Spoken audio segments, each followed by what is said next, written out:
Oh, hello there. Hi. Welcome. You're watching the Castoffs on Happy Jack's RPG. I'm so glad you could join us.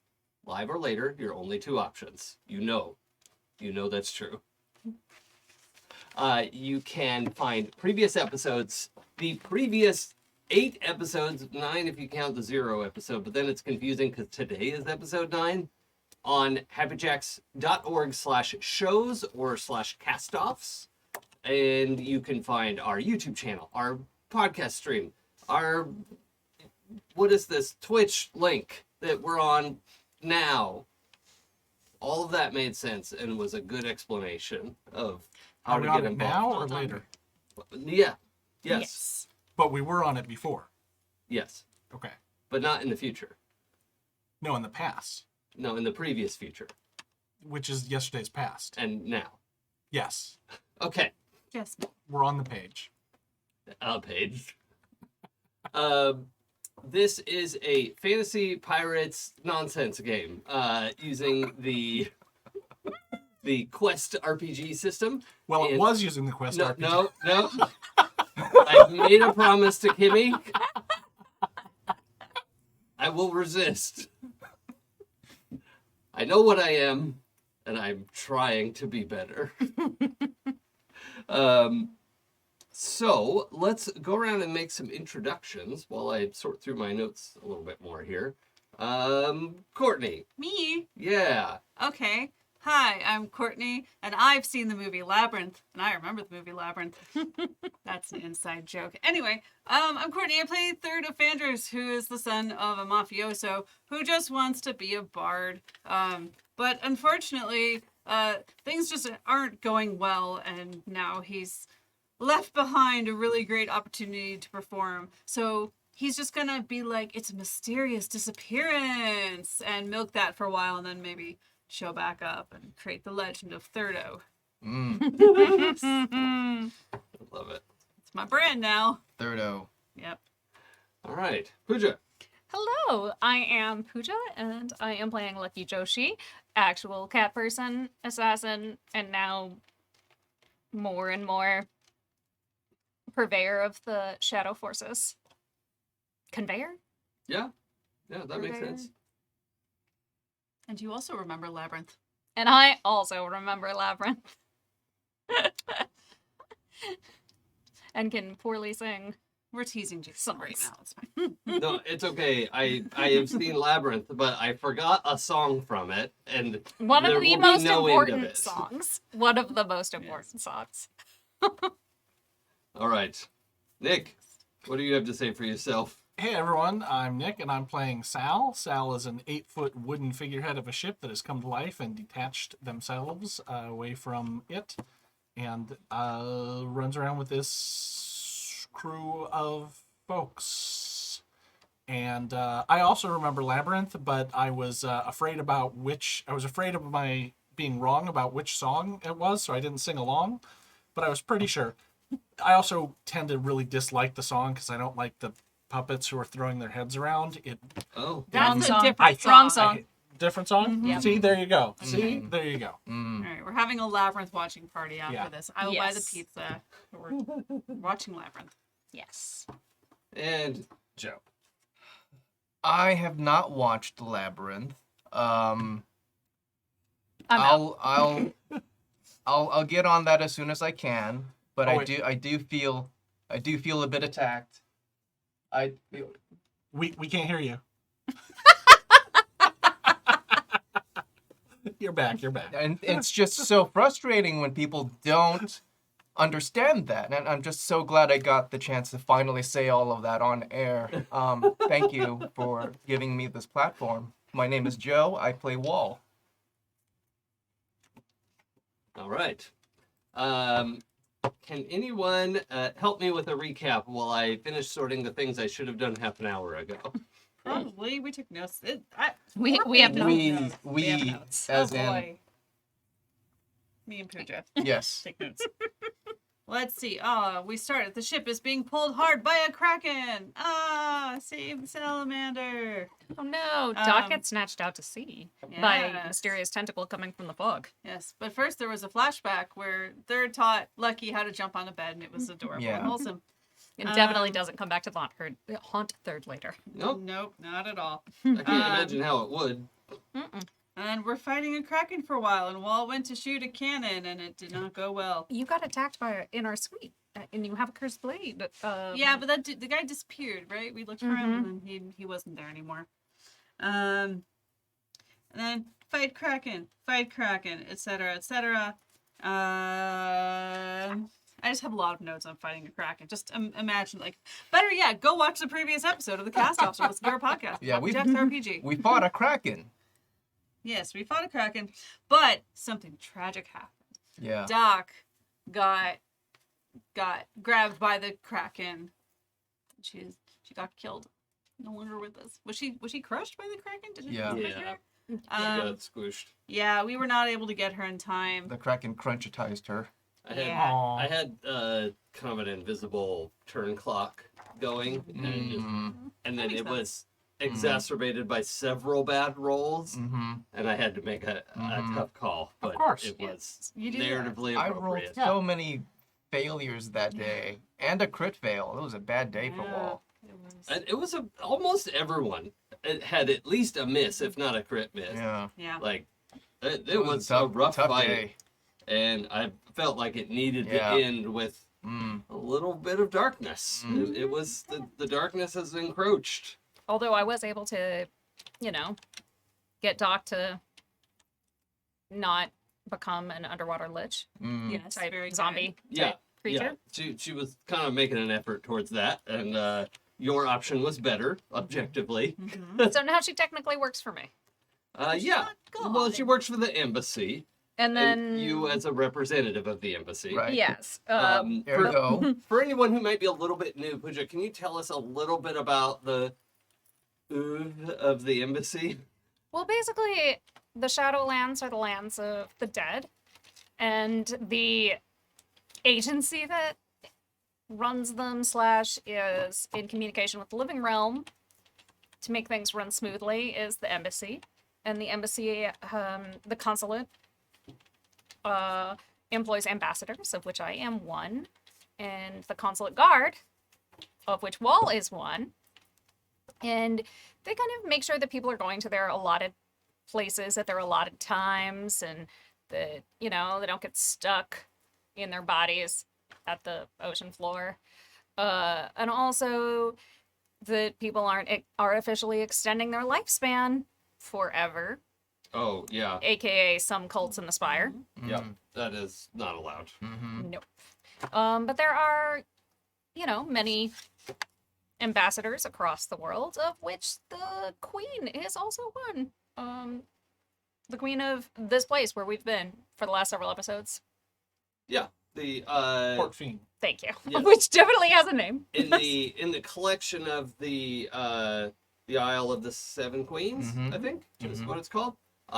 This is one of the islands, because the Isle of Seven Queens is 7 islands, and one of them was this queen's domain. I forget if she had a name beyond Queen of Death. I think we said she had many names. Or... Yeah. Yeah. Yep.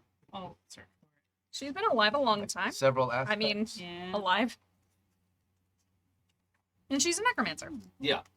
She looks like Gwendolyn Christie, and that's the important part. Mm. Yeah. Yes. There was also The necromancer. an important just quick flashback for Lucky. Lucky was pulled aside. She pulled Lucky aside specifically to clear up any misunderstandings that she had cheated death, No. where she in fact had died and paid a price and completed a ritual, and the Shadow Realm agreed to terms that she presented, and she became. She was within the balance. Yes, but she was a very powerful wizard and felt like she had something to offer, and said, "Okay, well now I'm gonna shoot my shot." And The consulate agreed. yes, so Just wanted to throw that out there because many people would say, well, if she cheated death, why does she get to decide? Blah, blah, blah, blah, blah. Hypocrite. Yeah. Right. No, she's not. She might be about something else, but not about this. But yeah, so I offered Doc a choice. She accepted that choice, mostly so she could helicopter Mom Danny. Yep. And The ultimate helicopter mom. I think it's Yes. Submarine Mom. Too soon. and Oof. then Oof. and then Well, it's not like she drowned. we We got our crackening. and then we got our Kraken ink and gave it to or traded it for the Oh, special Kraken mirror. ink. I Kraken thought you ink. said we got to Krakening, which we're just verbing the noun. Sorry, I wasn't enunciating And- my words enough. It's fine. Verbing nouns is totally adjective. But I wanted to be sure we were clear. It's Toch Gerund, right? No, Jaren's the guy who goes around and he kills monsters. Oh, That's a God. different game. That's very good. And also as we partitioned out pieces, there was the other sentient ship at in port with us, the Rise ship, attempted to take advantage of Sal's grief, Hmm. and so we repaid them with a necrotic kraken arm. Yeah. Tentacle. A great big tentacle that doesn't look terribly necrotic from the outside, but they will discover in a few days. It'll be gone by then. Yes. You have, in fact, already left port as we left it last time. So, if there's anything else we need to review, I don't think so. okay. Wall opens a tea shop and retires. And this is now a story about staying in this place forever. And I will be your guard every night, reading poetry. No. There's a Fine. story about the cybernetic tea shop, and I feel like this is leading right into that. Yeah, I mean, I am actually really interested in that. Joe, don't tempt me. Season 2. Yeah, yeah. It's like the adventurer who retires and opens a bar. Right. But what you have to do is go to the tea shop and ask for this particular type of tea Yeah. to join the secret adventurers guild. Yeah. And then you have to go downstairs and kill rats in the basement first. And It's actually the Salamander. Salamander gets run aground. yeah. And we can't get it. Yeah. We can't get it The out, runes so we- scrape and get broken. Yeah. Yeah, and, so we just turn it into a tea house. Speakeasy. Tea Yeah. house and speakeasy. Yeah. I'd go there Yeah. all the time. And an important reminder for anyone, the Salamander, the ship, is capable of hovering up out of the water onto land. It doesn't move quite as fast on land, but it is a capability that many ships have, well, a few ships have, and is part of the reason why the Royal Intrepid Shipping and Exploration Company would like to have this ship back. It was a very expensive investment. But then it went and became sapient and is a person. And you can't own people. That's not a thing. So, we are on the open sea. Yes? Yes. Yeah. Yes. Great. I want to be on the closed sea. Before we get to story, should we figure out AP and HP? Yes, I Oh, would. yeah. By the way, all seas are open because if they're closed, they're O's. Nick, have I ever told you that you're brilliant? And I love you. Thank you. You're brilliant, and I love you. All right, well, that was Castoffs. Next time, everybody.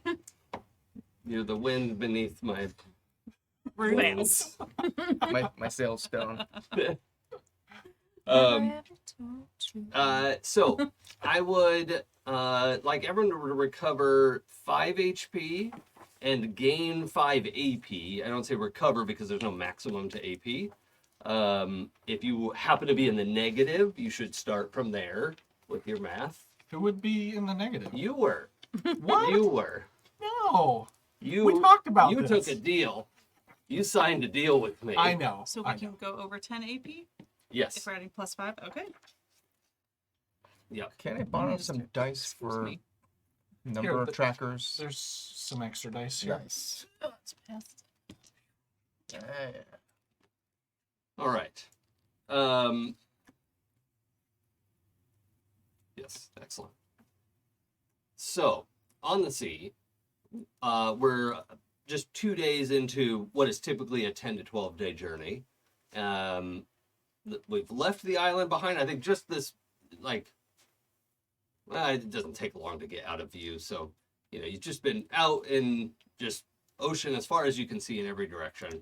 And you did catch the tail end of that storm that Sal had initially detected, but it was much more it was more like just rain, right? It wasn't blowing so hard and the lightning was gone, and it wasn't lightning and thunder or anything. It was just like a really heavy rain. And that's a really normal thing to have to navigate through. It's just annoying for those of you who don't like being soaking wet, but What's the big deal? yeah, exactly. Meanwhile, Pooja's just like, I'm a cat. Of course. Yeah, I'm and soaking Portina is like in the cabin, like looking at the dripping water, and Yeah. not interested at all. My tiny terror climbs in the shower with me every day. Awesome. Just as a Sal side does? yes.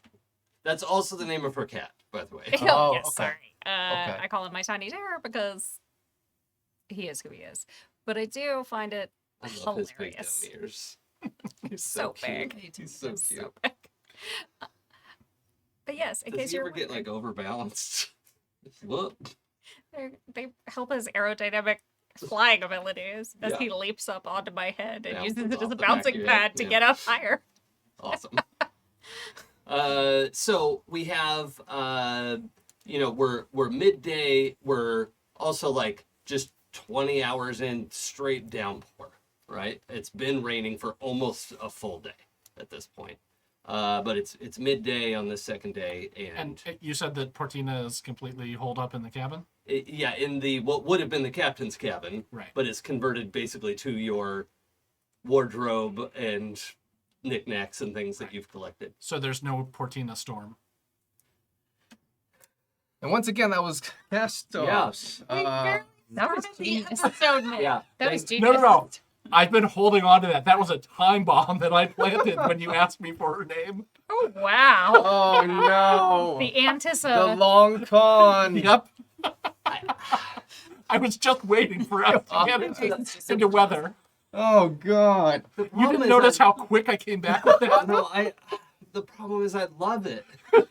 And I'm mad at myself. I hate myself for loving it. But I can be honest with myself. That's the thing I've learned. And I did love it. Yeah. The character wall takes Joe's real life psychic damage Yeah. and dies. Oh, I have something for that. Oh. So in this very rainy time, there's quite a bit of work to do just in general, but Kotil is doing his job. Mage Harper is Kotil is the sailor, right? Yes. Yeah. Mage Harper is it turns out, not a wizard on the level that you all are adventurers, right? He's got some like electricity stuff that he could do, and he's really good with runes, right? He's kind of an enchanter. If there was an enchanter class in this game, he's kind of that, right? And he's got some stuff that he can do, but he's better if he has time to prep and do some stuff ahead of time. So he does have the side-on charm established on the ship. So if you want to activate that, you can sneak up on somebody if they're like directly in front of you. They're not going to be able to see you. So they can only see us in profile. Yes. Got it. Yeah, from the side. Got it. Side on, front off. Yeah. And so the rest of the time, Mage Harper is also basically an advanced sailor, right? He is a ship's mage, basically, which would generally be a sort of like lower tier mage, right? Like if you're a very powerful wizard, you can do better than just working on a ship. So, just to establish, it's not like you've got Gandalf on your ship, right? You've got Like Gandalf the Grey. yeah. Well, not even that. It's like Willow. Hobbit Gandalf Yeah. is throwing burning pine cones. Yeah. Mm. So Willow was like trying to figure out how the wand worked. Yeah. Yeah. Yeah. That kind of stuff. But so Mage Harper and Cotil are doing a lot of work. Danny was somewhat like he was not a tearful, blubbery mess Mm. over the last couple days. Hasn't been. Not in front of us, Yeah, at least. yeah, that's accurate. He's also not been super present in Mhm. everything that's going on. But as of like midday today, he came up to let everyone know that Tarina had made lunch and that there was food below decks, and but just was like Mm. like nothing else had happened. Mm. You know, just like everybody, lunch is ready, and then disappears back. And that's kind of the most anyone has heard from him, like verbally, in the last couple days. Not terribly surprising. His mom just died. Even if she is a ghost on the ship, it's a shock. Mhm. You know, it's an adjustment. So something to be aware of. I need to know where Third would be during this, the last couple of days. Like, what has Third been Okay, up to? Third would help with repairs however he can. Like, he doesn't know really about ships and stuff, but he can follow directions. Sure. I think otherwise he's trying to keep morale up, and he's just reading them a lot of like Gilbert and Sullivan operas because there's comedies. Okay. Does that mean being like above decks with everyone, like in it's the rain? wet up there. Yeah, I know. Why is everyone else above decks? Who's Well, there's stuff to do. okay when we're not working, and we need to like dry off, have a meal, and just want to relax? That's when he'll Okay, so where are It's you providing when entertainment. everyone's working? wherever he's needed. So I think Below, but only below decks. he would prefer that. But if someone said, "Third, get your ass up here, we're throwing you overboard," he'd be like, "Okay." Okay. Well, nobody Try on not to board complain too much. would be serious about throwing you overboard. No, but, no, and he would want to help too, Yeah. especially with Doc dying and Yeah. yeah.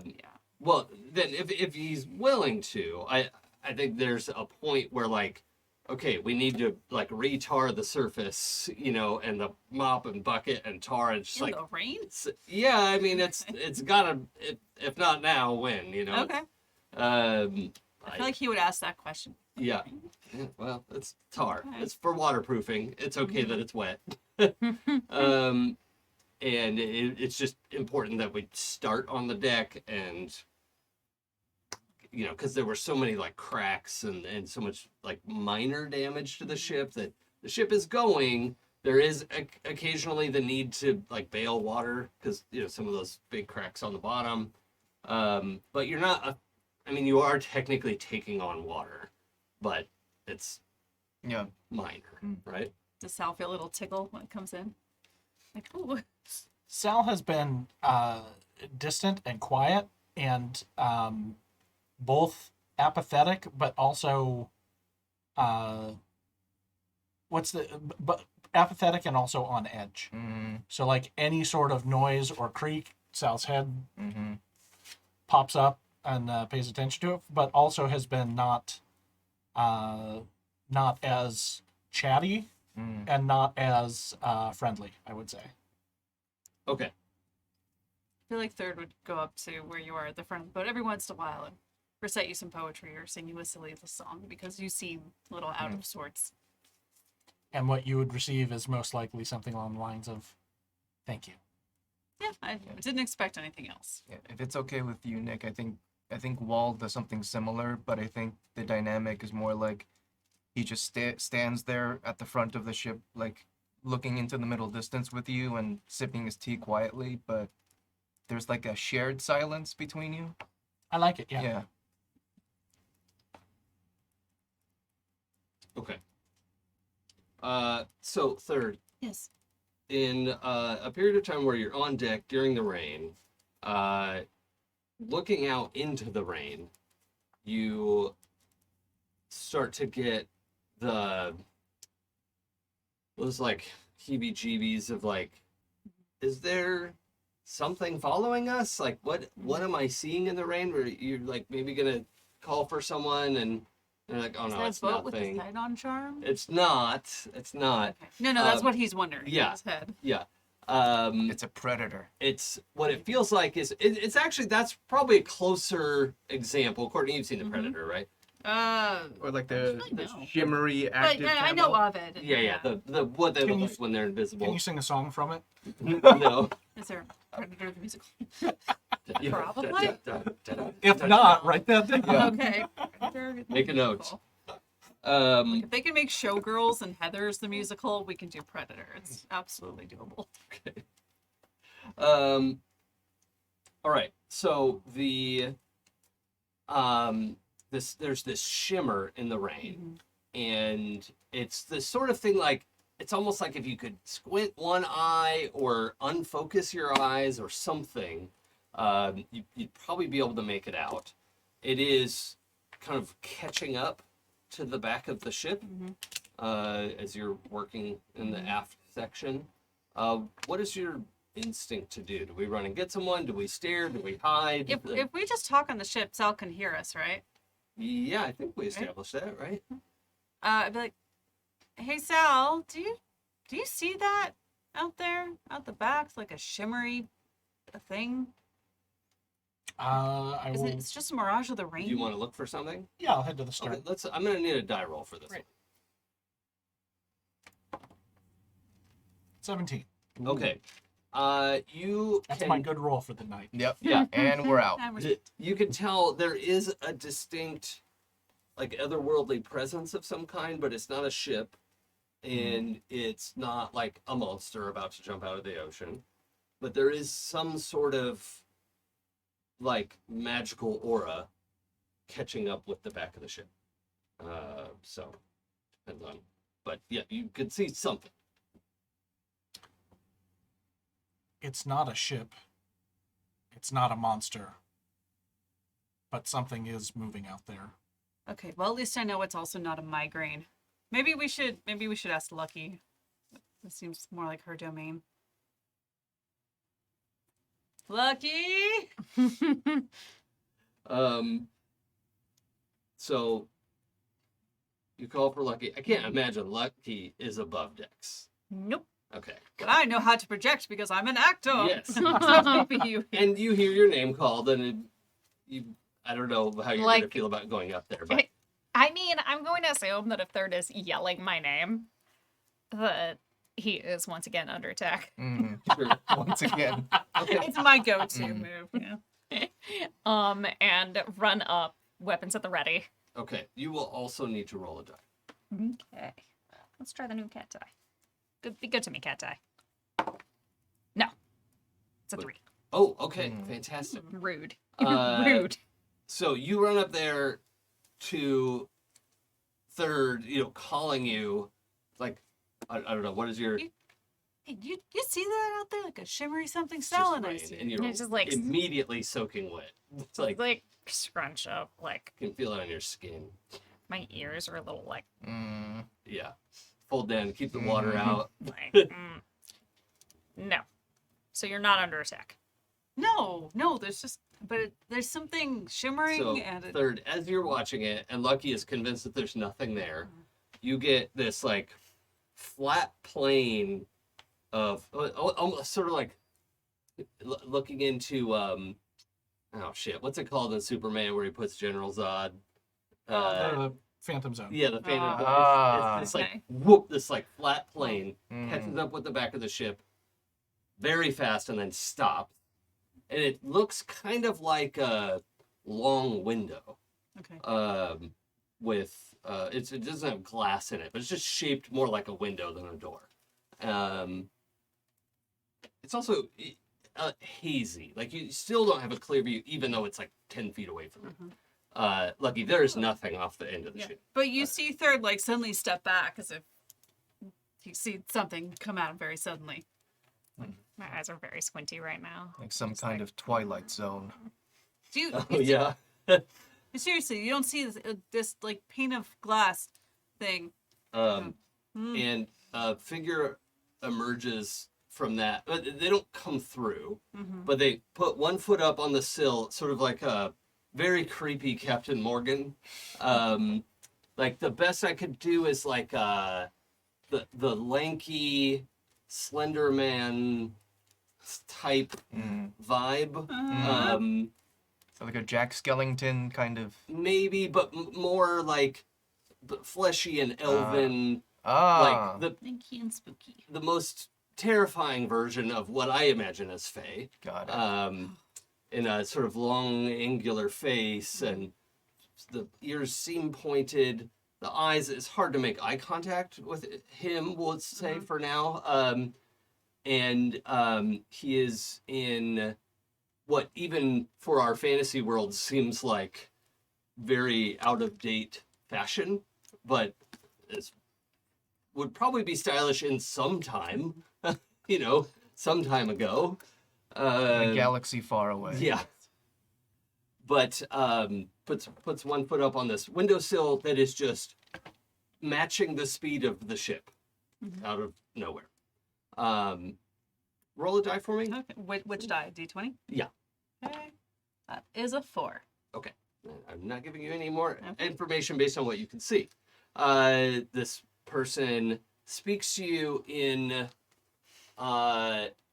what sounds like it's like the honey sultry voice of a seducer, right? Now, it's third doesn't have to be seduced, right? There's no mind control here happening. But this person is, it sounds like he's hitting on third with even just saying, have you noticed the weather today? Yeah, just that naturally Yeah. oozing charisma type. Yes.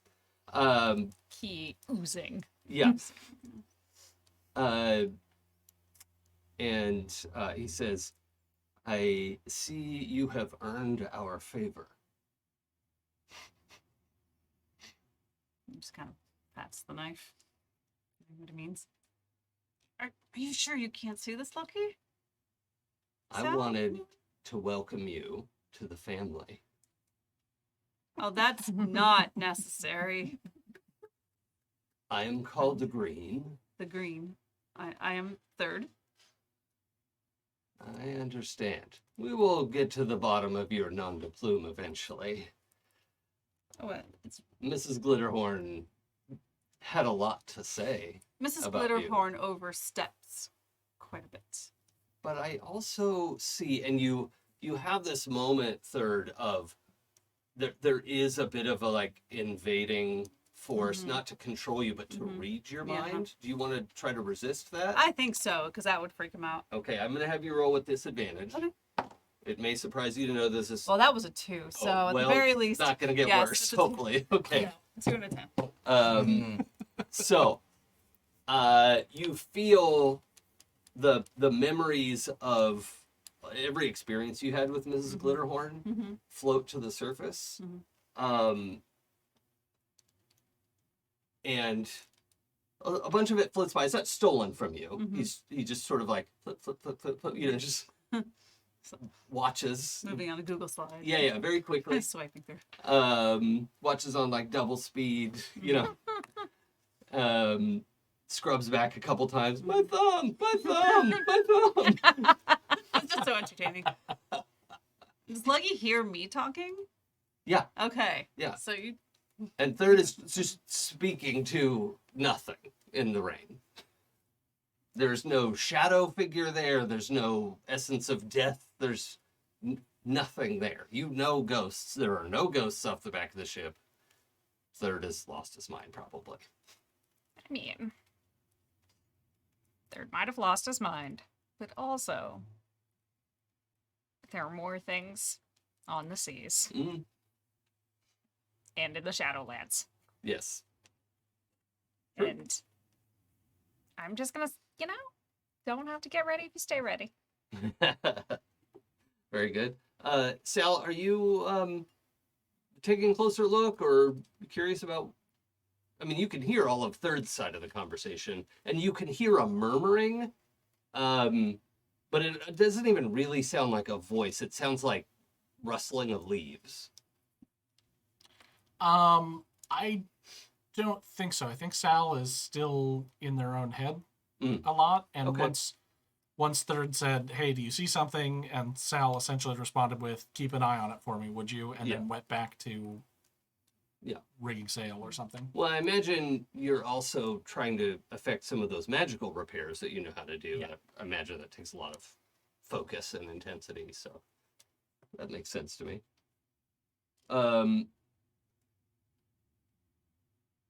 So Green says,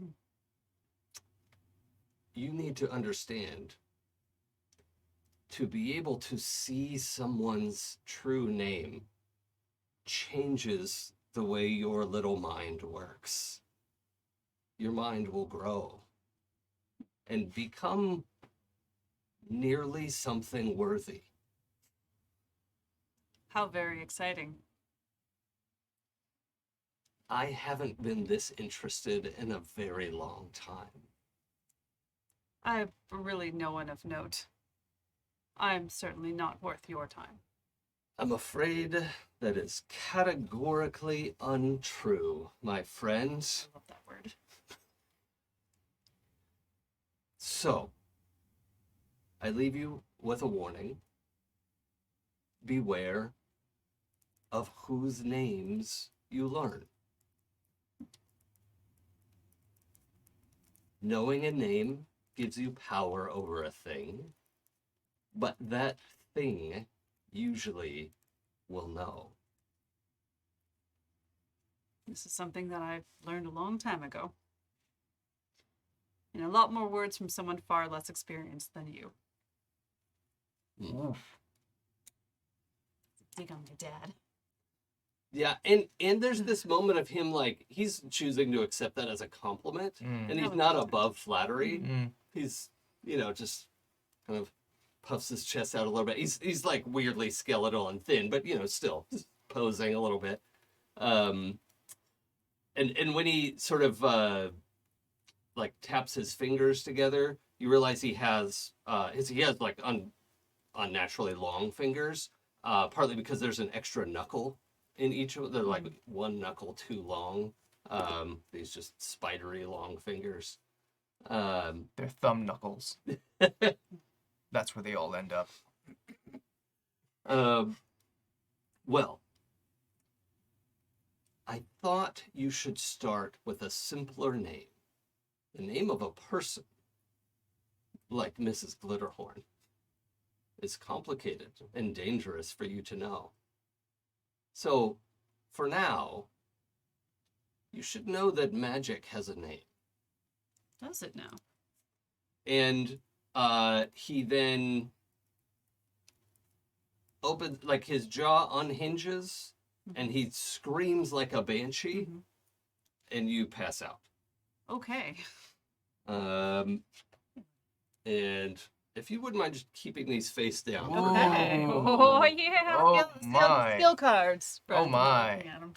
Okay. Interesting. That was the These main. just say, Courtney, you're fired. Wait, I was getting paid? Does Sal hear anything? There is. It sounds like maybe a distant hawk or eagle, or there's a very high pitched sound, Okay. but it sounds like a natural thing. Okay. We're awfully far out for hawks or eagles. It, Right. it doesn't sound as like garbagey as a seagull. Just rats with wings. Those are pigeons. Well, yeah, okay. Seagulls are I don't know why I have such a Whatever. grudge against pigeons. I just do. because they're filthy. But you do very much notice when, and you would too, when Third just collapses to the deck. I like to think I dramatically save you from splailing out on the deck. Catch the head. Very romantic. Just, I mean, capital R, romantic. Yes. And Sal, you would obviously be aware of all this as well. So, because you're aware of yourself. Right. I would come back, but if there's something that happens before that, I think Sal is somewhere else on the ship. Okay. You want to let's see what Lucky has to say about this. you know, I don't know if it's all the rain or what, but getting below decks is the first priority. So I heave you up and, you know, officer and a gentleman carry you downstairs. No. There's a, you know, like, this is why I work out. Yeah. Sometimes you got to be able to lift a body. That's just Love how it. it is. Love it. And then try to revive you. Yeah. Yeah. You. I don't know how long I'm out for. Yeah. Yeah. No. You can wake up essentially right away. Like maybe as you're being carried down below. But you're still so woozy. It's probably good if she sets you like in Yeah. your bunk or Mhm. at the tables. Like probably laying down is better. Your ears are ringing. It's the like when you just came out of a really loud concert, right? You can Tinnitus. hear, but Mhm. it's the just everything's muted. Yeah, but that high pitch ringing, and there's the kind of headache that is like a pressure, like you could feel your pulse Mhm. in your skull. Not quite migraine, but it's definitely a dull throb. So he comes around and he just kind of has this moment of like wincing, like, ah. Bucket. You say bucket? I give you a She bucket. brings a Oh. bucket. No. If you're gonna vomit in here. No, I'm fine. It's just, oh, Okay. because it does that. I mean, Oh. So when you look up and see Lucky, Mhm. the first instinct as you're still sort of coming back to yourself and your eyes are unfocused, you may glimpse Lucky's name. You need to roll a die, and Okay.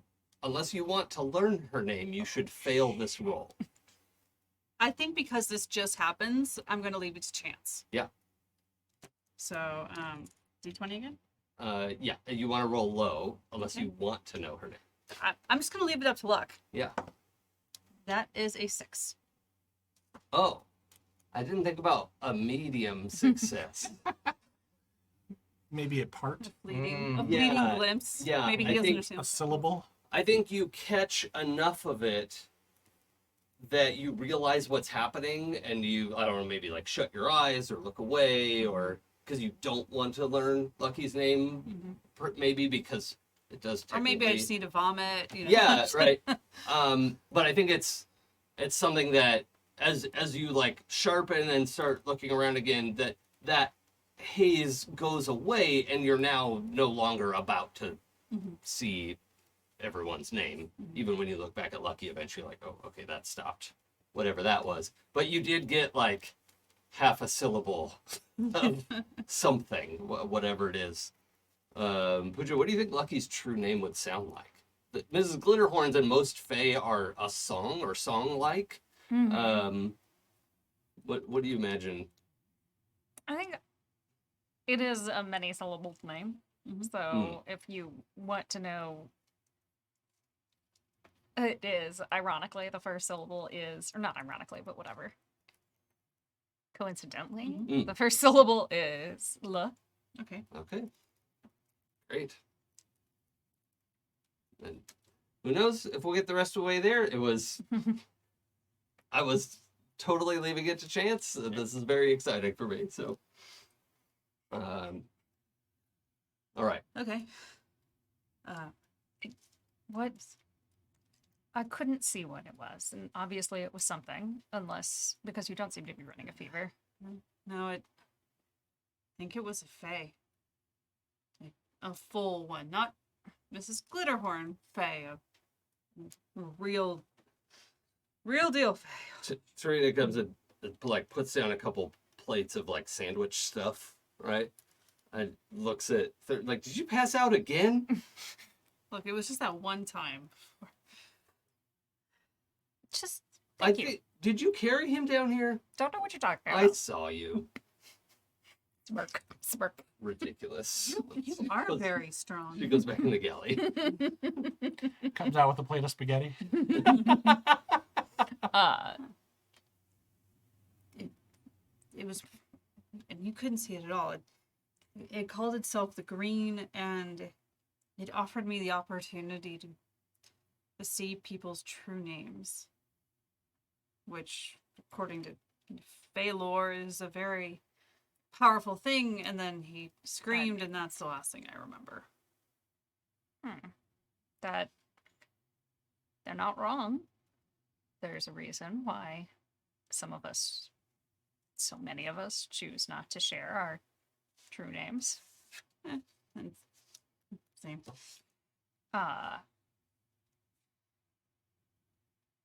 Did he? Was it a threatening? Not exactly. It's more I mean- horny than threatening. I mean, anything. I'm just picturing like Danny Threateningly Elfman horny. playing Yeah. this character It's- now. Yeah, sure. That's actually perfect. Yeah. And I'll let you decide how you want to describe that to her, but that's my description. It's Yeah. more horny than Yes. threatening. He describes as very like ethereal, very charismatic, but in a terrifying way, being Arousing. Yeah. arousing. Mm. Yes. Uh, Arousing, but also terrifying. A nope, yes. Yeah, I somehow impressed him. I want nothing to do with the Fae, and yet somehow I've impressed him, and now I have a Fae watching. Great. Oh, I wow. just want to read my poetry and just live my life. Why, Lucky, why do all these things keep happening to me? Well, life doesn't turn out the way any of us really planned, does it?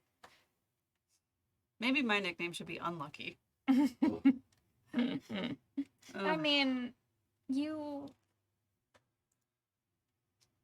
a smart guy, Third, oh, thanks. and have caught the notice of people who appreciate your kind of talent. But those aren't the people whose notice I want to have. My dad's gonna kill me. I mean, if that's a problem, we can take care of it. Oh, are you offering to murder his father? Are you offering to murder my father? I meant dumb. just Take like him out? That's something that my people and my family business would do. No, I mean, I just no. mean that if it comes down to like he's trying to murder you and like you need protection or whatever, we're here for you. That was a figure of speech. Kill me. I don't think. Oh, okay. I don't think he plans to literally murder me. Just checking. Yeah. I mean, it's not that I haven't met your family. I'm sorry. Maybe it's the ringing in my ears. You've met my family? I thought you looked familiar. Oh, right. I mean, I have done work for the Avengresses. And you're just telling me this now? I thought you knew. I mean, and you just didn't want to bring it up because it's not like it was a big deal. It was just a routine job. Tarina comes by again and says, "Wait, your last name is Ophandris?" Yes. Oh shit! And like goes back to the galley.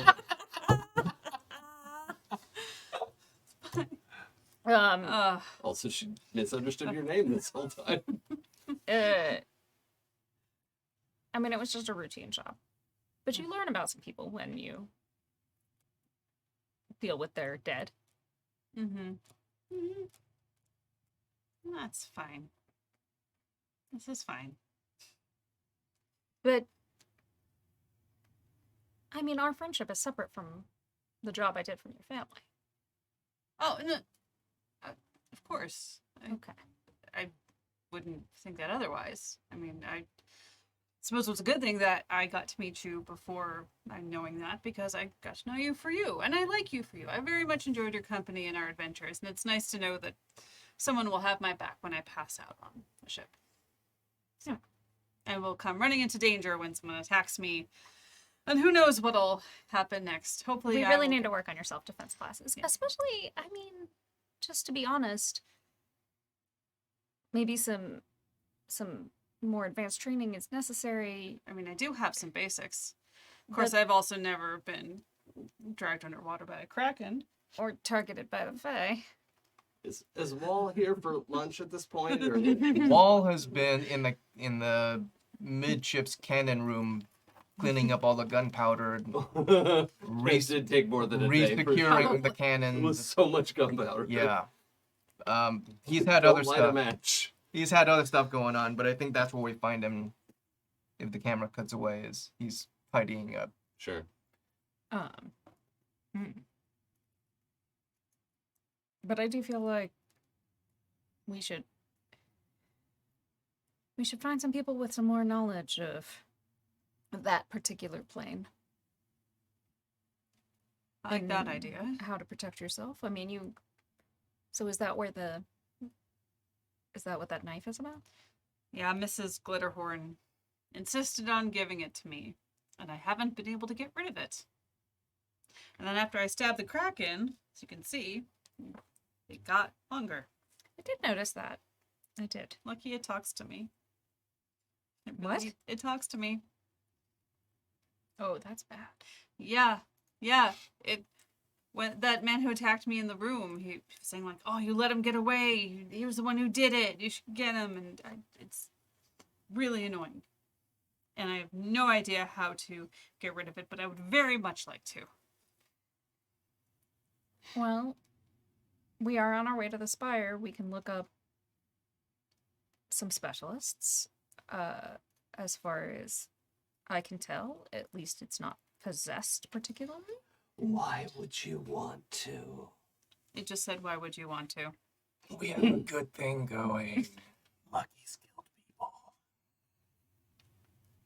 I mean, yeah. Power overwhelming. Shut up, Audrey. I You. named it Audrey.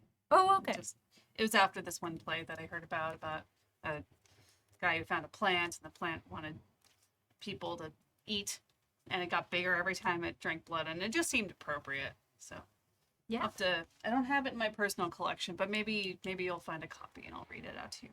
Anyway, so my education with the Fae came from my dad. My dad is very biased.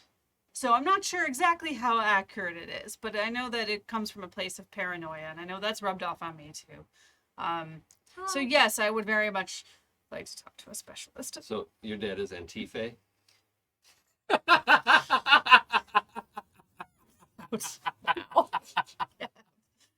You can't get out. You're the game master. Yes, he is anti-Fae. Well, let's see who we can find, and I will see if I can consult on the other side. Because, when you start to cross over realms, then I feel like there might be some more information that we can glean from the Shadowlands as well. I'll try anyway.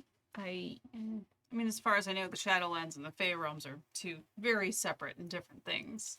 They are, but when all the dead go to you, then you get some esoteric knowledge. Let's just put it that way.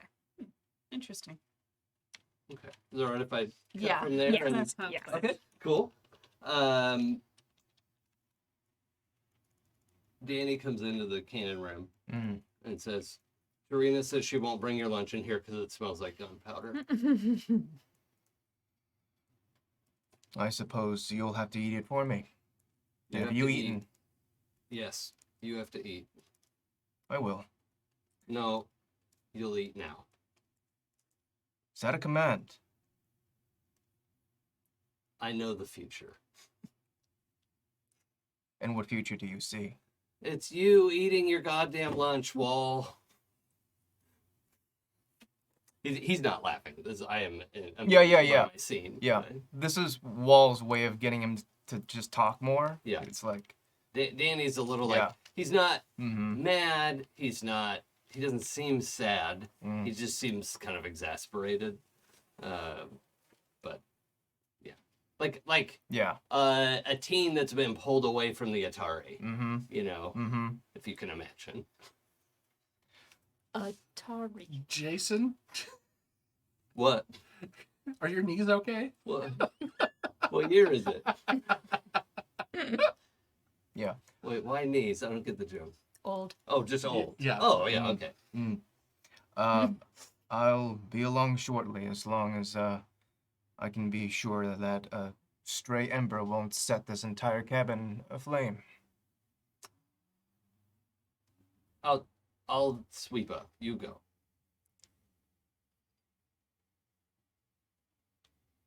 You've earned many stripes. Have you considered where you'll be getting your bars?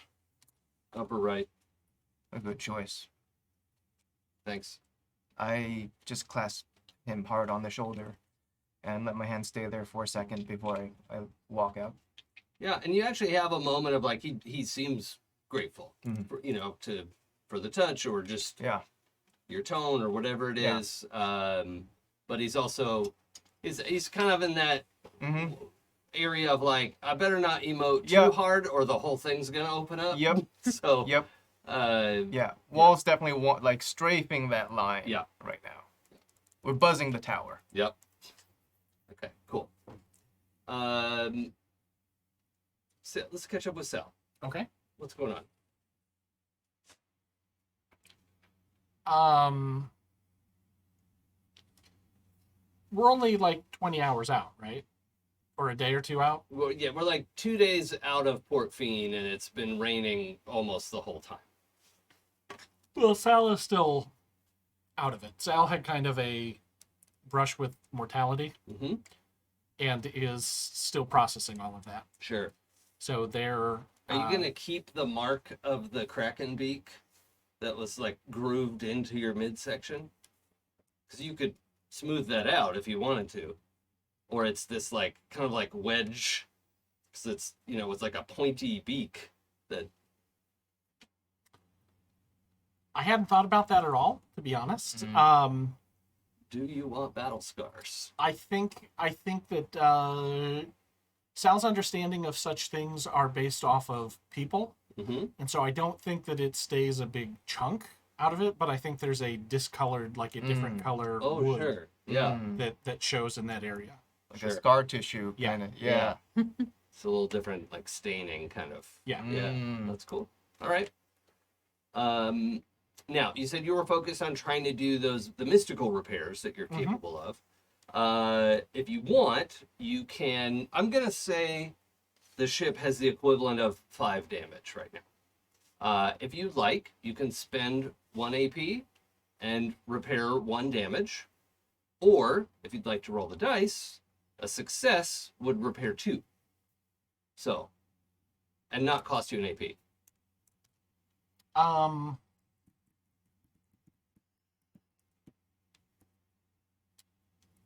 I'm not sure. Sal doesn't trust their magic right now Mm-hmm. because they felt something flee from them in the big Kraken fight. Yeah. So I'm gonna roll the die.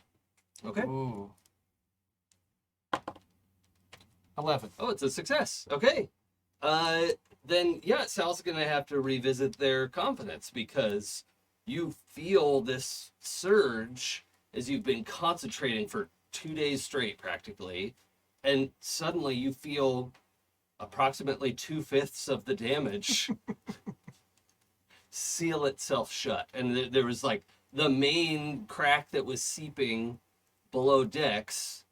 You hear, well, I guess he doesn't have to shout, but Cotil's down there like, you got this one, like, because he was down there like cleaning up, trying to mop and like get the water out. Right. And yeah, you made a substantial improvement to the hull. Great. And just note that you've got 3 damage left on the ship. I am going to mark ship damage and you damage separately, I think that makes sense. but you're certainly aware of what it all is. And I think that is something we feel all through the ship. Lots of little things go, like the wood fuses back together and a cracked window uncracks and just lots of minor cosmetic damage, nothing major. There's still like a broken beam and, a lot that needs to be fixed, but Like a lantern straightens. yeah. Yeah, my credit score went back up. Indeed. That is magic, but it's dark magic. Yeah. Yeah. And at that point, Sal, you're aware of Danny quietly asking if he can speak to you. And just out loud, like a normal person, but he's in the hold where the sarcophagus is. And he's saying, Sal, if I could speak to you, please. If you're busy, it's fine, but I'd like to talk to you if you're free. I am down there and I knock on a beam before I come into the area. Okay. Yeah. So you step into the hold, where you all also have packed a lot of like the goods that you were paid for the Kraken parts, right? So you have lots of things to trade with. You have a lot of, we don't really use currency in this world, but you have a lot of material, Resource. yeah, resource to get stuff or services or whatever. So it's just worth noting. There's unmarked, well, I'm sure they're all marked, but like barrels and crates and things, roped to the walls, and it's a full cargo hold, right? But set aside in one section is this sealed up sarcophagus looking thing of white pink coral. It has little tendrils that just like half an inch spike into the wood of the floor, which he would have asked you about beforehand. Right, But like so it's not sliding yeah, around. And... yeah. But he also was like opposed to like lashing it down for some reason. He's just like, no, I don't want to do that. Can I please do it this way? And I assumed you would say yes. So, but when you get there, he's actually like sitting cross-legged on the sarcophagus, like just on the middle of it. And the ghost mom is there, and they look at you when you come in. And she says something, but you can't hear her. And he kind of looks at her. He's like, just hang on. And it is also worth noting that this is like a Danny 2.0, right? He's not oh my God, you guys, we got to get out of here. But he's also, no, I'm a man now, and I know what's up. But there's a little bit of movement. I sit down with my legs underneath me. Okay. So like sitting on my heels. Yeah, okay. And he says, it wouldn't be a big detour, but if you don't mind, I'd like to call one of our ships to come and meet us and take Mom home. Done. I'm not ready to go home, but wait, what? 100%. Danny, you are... I mean, it's probably like a day out of the way.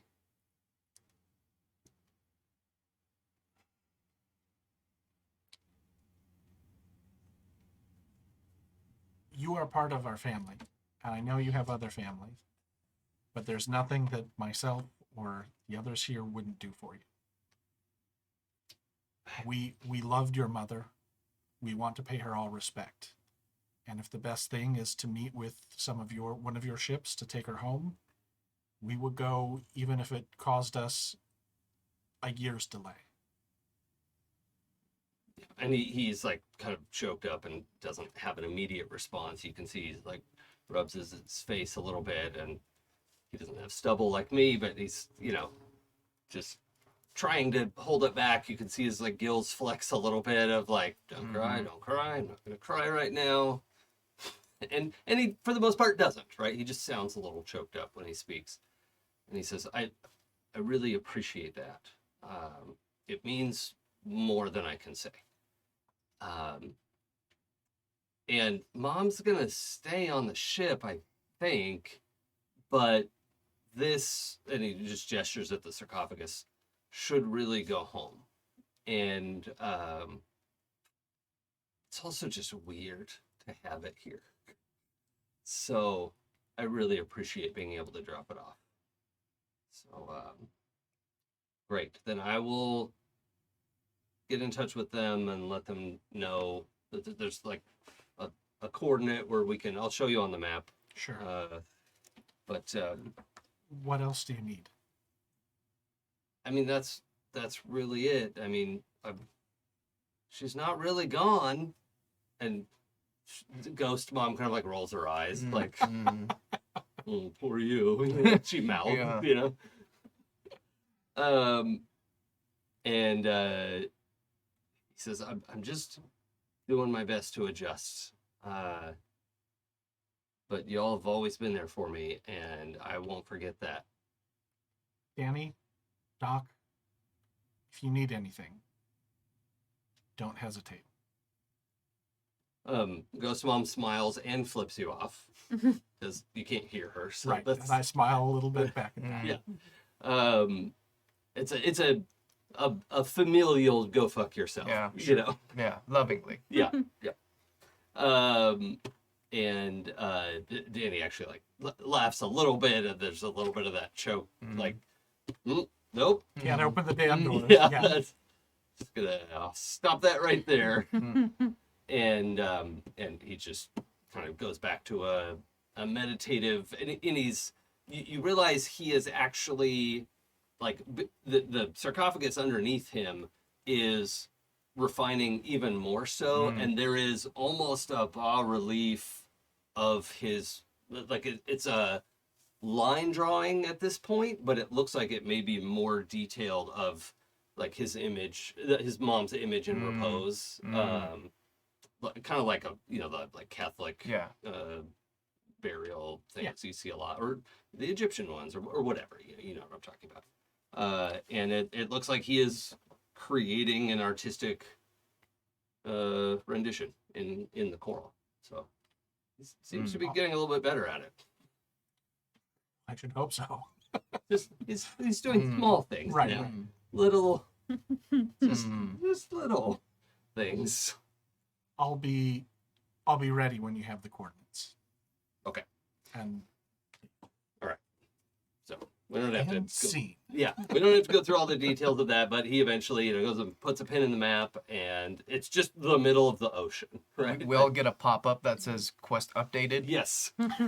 Side quest Yeah. added. New journal entry. Yeah. What's this arrow?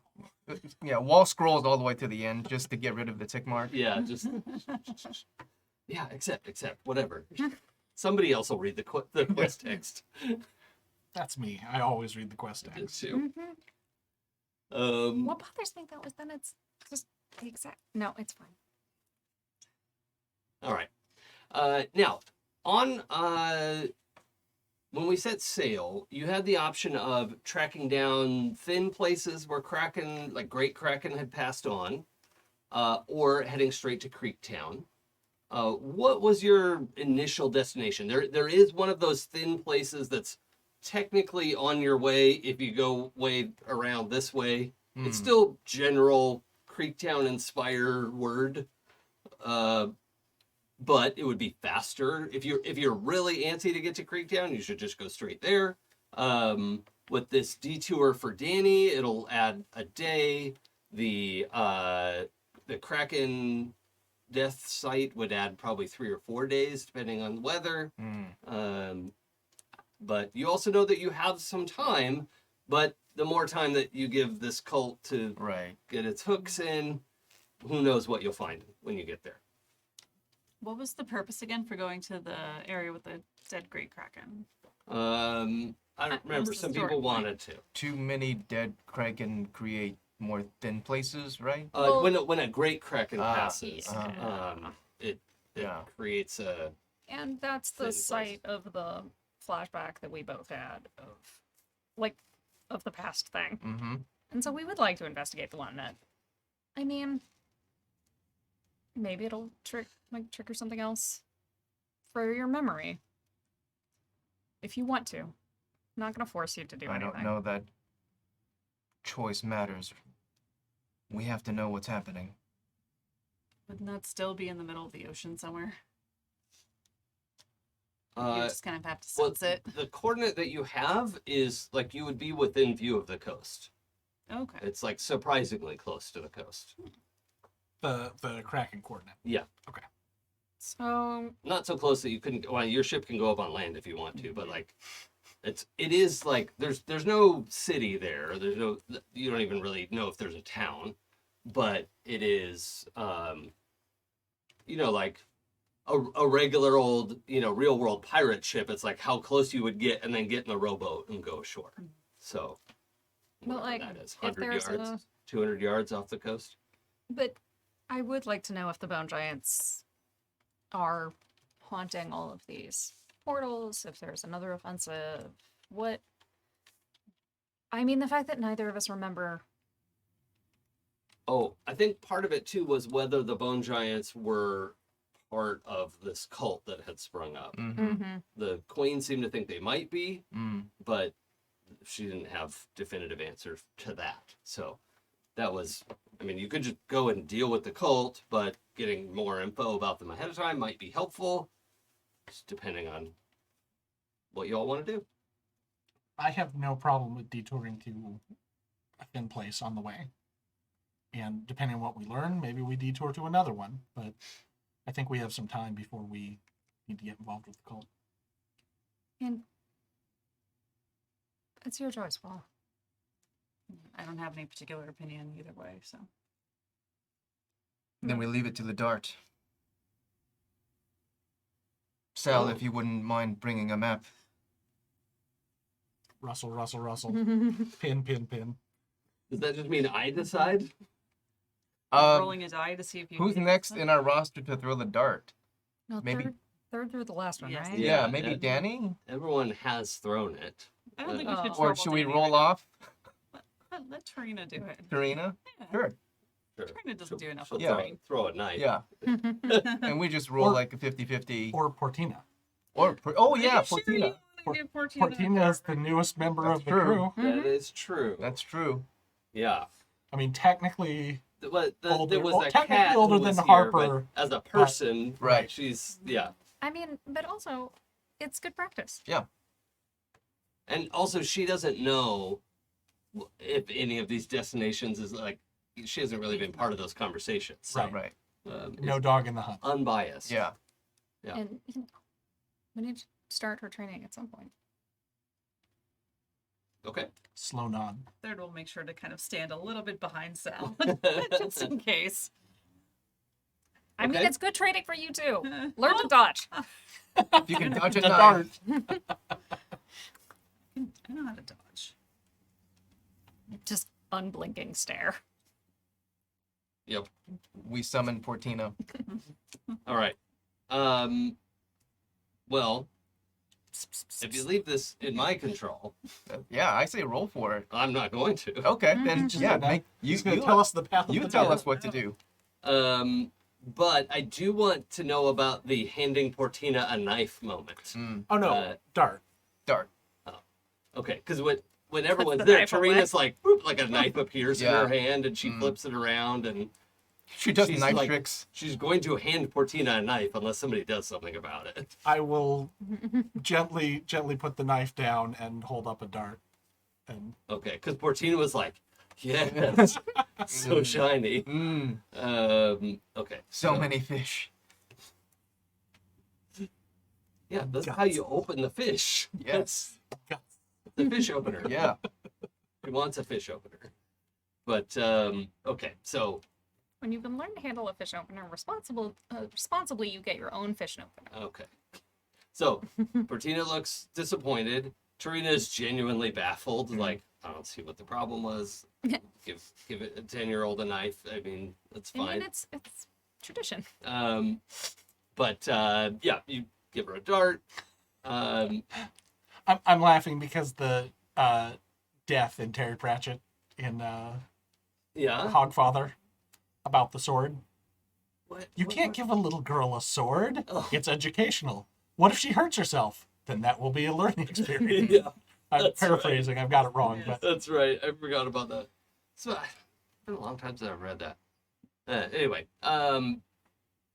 so the dart flings out and lands in the thin place Okay. at the beach. So you've got Danny's pin that he put in the map of the the handoff.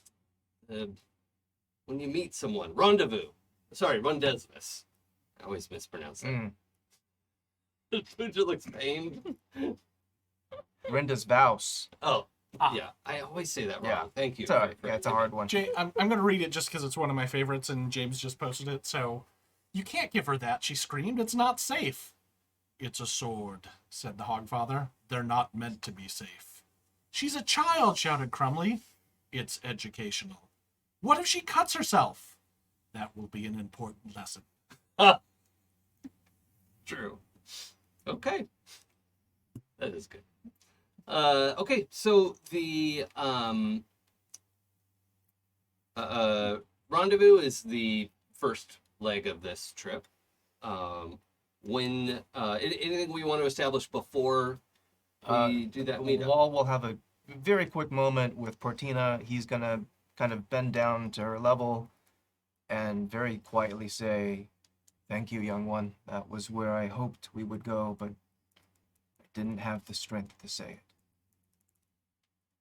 And then Wall's gonna stand up. Okay, and you could tell her little face is like trying to put all those words together. Yeah. But she probably got most of it. Mm-hmm. She knows thank you Mm. because she's Yeah. required to say it now. Yes. Yeah. And like I think after she successfully threw the dart, the Sal said, "Good job." Okay. Let her know. I arranged with Tarina to have knife throwing practice with Verdina later. Okay. Like we'll just do it tomorrow. It's Yeah. fine. Good. Third, anything to establish before we go to the? He's just glad he doesn't have a dart in his flank right now. So Oh, yeah. now he's good. Yeah. Okay. And honestly, if you tell Sal that it's traditional that at 10 they're supposed to start learning knife, Mm. Sal will be like, "Okay, Yep. well, Well, we true. established that's it. traditional." We established it last episode when we were talking about our favorite childhood games. Yeah, that's true. Yep. Your people have what was it? Blindfolded knife throwing. Yeah, blindfolded knife throwing, which is a lesson in accuracy and dodging. I picture it as everyone else is blindfolded and they have to try to dodge the knife. Oh, Oh, That's teenager work. Yeah. yeah, that's a little That's more level advanced. 2. That's the elective course. That's honors course. Yeah. Okay. So I don't have a. You all can explore this scene as much as you want. I don't have a specific agenda, but the rendezvous plays out as such. When you're getting close, Mm. Danny like kind of goes around and finds everyone's like, "Hey, you should come up and watch this. This is actually, it's kind of cool." you need help carrying. No, I won't bring her up yet, but I think I can get it out when it's time. So, come on. And when you go up to the bow and you look around and there's nothing, right? There's just wide open ocean Mm. until a disturbance beneath the waves and the water just is pushed out of the way and streams down a tall ship that sort of doesn't bob, is like controlled rise. Reverse from the sea. Titanic. Yes, it pulls a reverse Titanic, goes back into one piece. Yeah. And Just reverse Titanic, bro. and just emerges on top of the sea. They have a mast, but they don't put the sail up or anything. They just kind of rest there for a moment, and you can see it's a crew of the like merfolk that Danny is from, and some of the other, it's a diverse crew of undersea folks. Are there cephalopod folks? Definitely, There's yes. Gungans, Mon Calamari. No guns. But the ship, kind of comes around, and you can see like they're like trying to find you for a second. Oh, Danny's like, "Can you turn?" Yeah. And once you go broadside, they're like, yes. He had told them about the charm, so there is some back and forth as they're arranging to come along and not crash into you and get all that together. Danny is able to you open the I was picturing the cargo bay has like the double door on top of it that opens up. Oh, sure. Like for a cargo crane. Yeah. Yeah. And is able to like draw he gestures with his hands, and the sarcophagus kind of like those little spikes that were in the floor turn into more like 8 legs that not real long, but they're just like enough to sort of create some motivation or mobilization is the word I wanted. And it crawls out of the hold, and then the captain of the other ship opens his mouth, and this like beautiful like tenor solo it erupts across the waters as this song just lifts the sarcophagus just fully floating in the air, and it kind of floats over to their ship, and the little Danny's little like tendril feet just disappear, and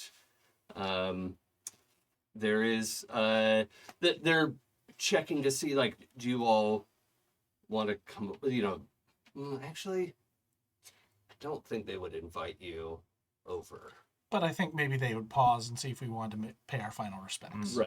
Right. And so, yeah, they have the sarcophagus on the deck there, and the captain is there's like another verse of his song that's apparently important to this moment, and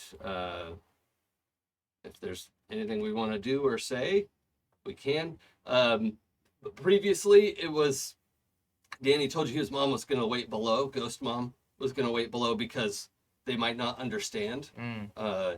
They're a little bit iffy about ghosts where he's from.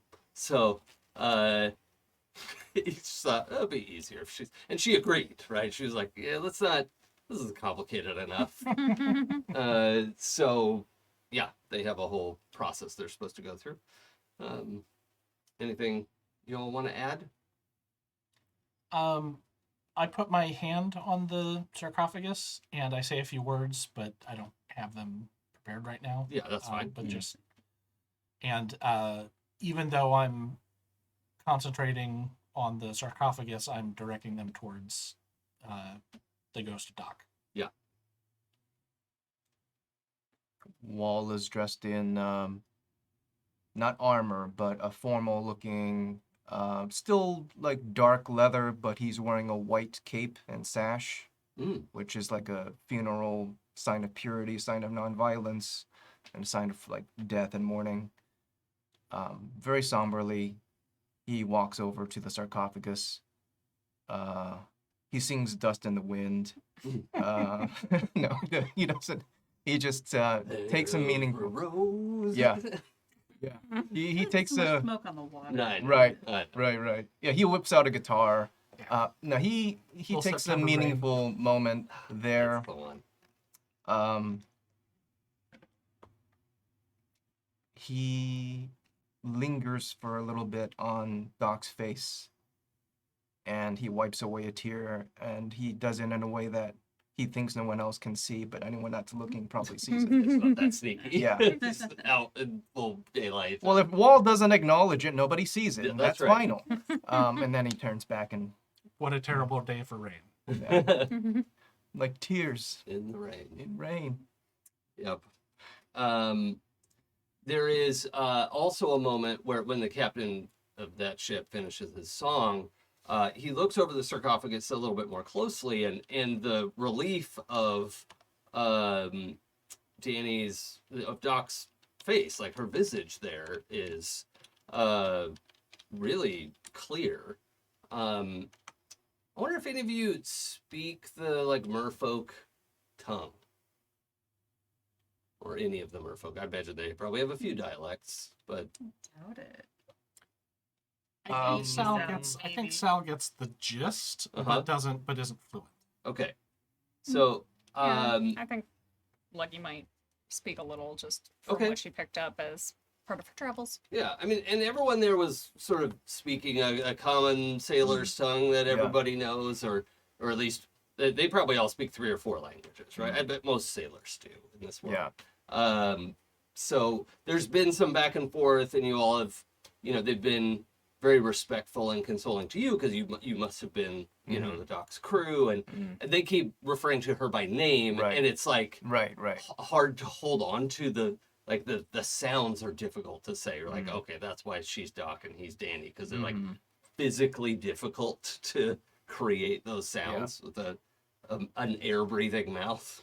So they are all, very respectful and thank you for bringing her and all this.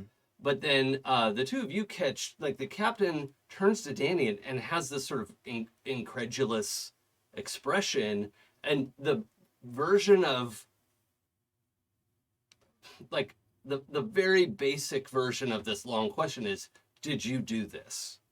Right? And Danny looks a little bit confused, and he says, yeah, I mean, and then says, in the merfolk language, he says it more, you could, like, yes, sir, Captain, I worked very hard, and I know it's not very good, and then you sort of lose the rest of what he's trying to say.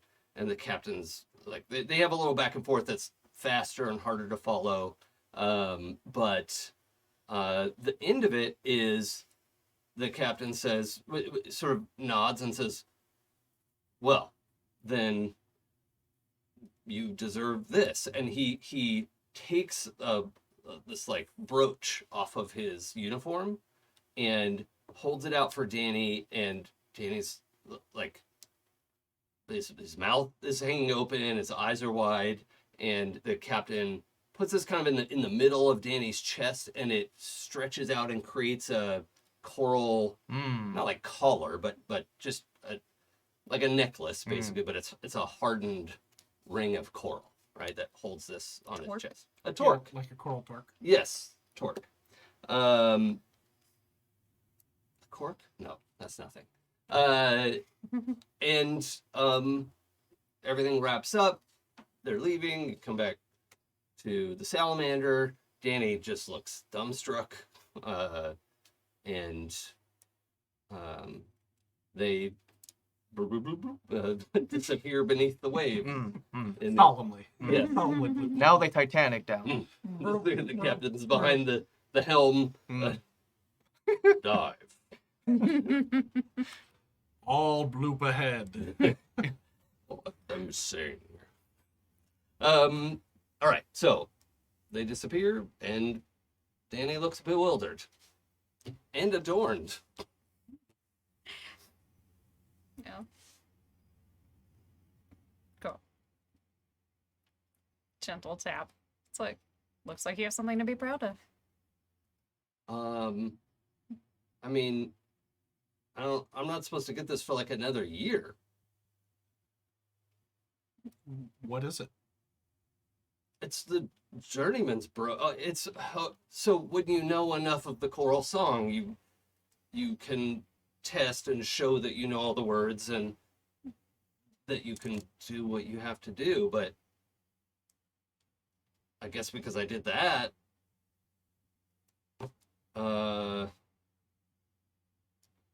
wow. Well, that's a great tribute. I'm allowed to charge for choral work. As you should. Congratulations. Congratulations. She just looks baffled. And later there's most of you, there's a silent, like, the doc is proudly berating him. Like, what did you say to the captain? Like that, like, it's, The mob thing. lucky you hear all this conversation because you can hear her all the time. And he can hear her all the time. But the rest of you can see her most of the time. Sometimes you can hear her. And there's this very, like, now tell me everything that happened, and, wait, why did you say that? No, okay, that's fine, it's true, and you did deserve it, damn it, and all that kind of stuff. Anything else we want to do here? No? No. Okay. Oh, the places you'll go. With So- your dead mom and dad. Yes, Yeah. it works. I think we have Trina make a cake for Danny as a congratulation for his Okay. Yeah, for his journeyman. like a in coral bright cake. coral pink frosting. It's a seafood cake. Yeah. I was about to say, I bite into it. Like, oh, why does it taste it's like fish. shrimp? It's fish. It's a fish cake. Oh, the fuck. Yeah, it's crab cake. Portina's like, Portina. Portina, you can have mine. More. When? More. Uh. Please. Thank you. Did you get third slice? He was not expecting it to taste like shrimp. Here you go, Portina.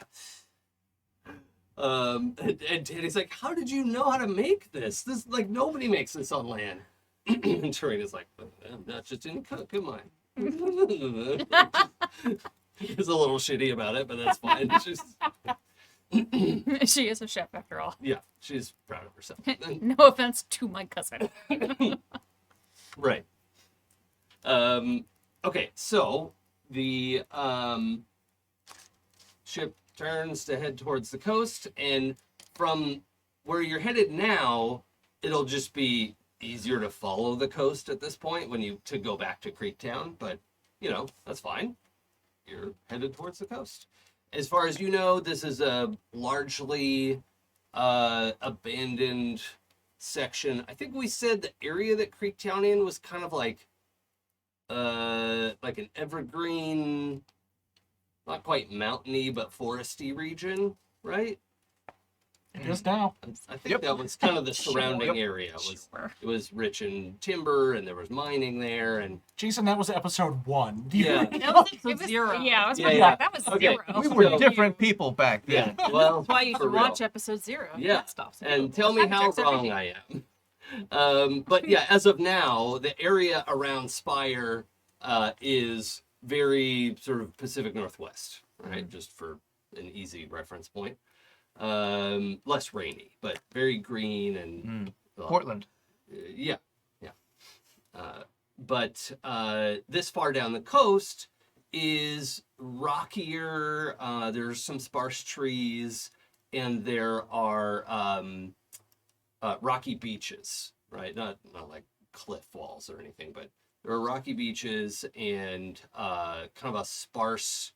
There's I don't know if it has a specific name for this section of the region, but it's like a little bit marshy and I would say grassland, but it's like wet marsh grass with grass that's like maybe 3 feet tall, not giant or anything, but that's when you get close to the beach, you can see for a long ways. And if you check the map or relevant maps for the area, you can see, oh yeah, this kind of leads into a freshwater marsh,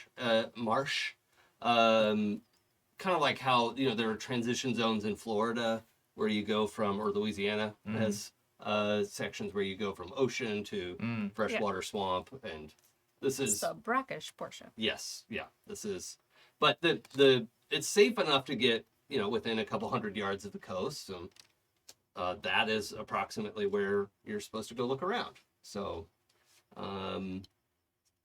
Does any of this look familiar to Wall?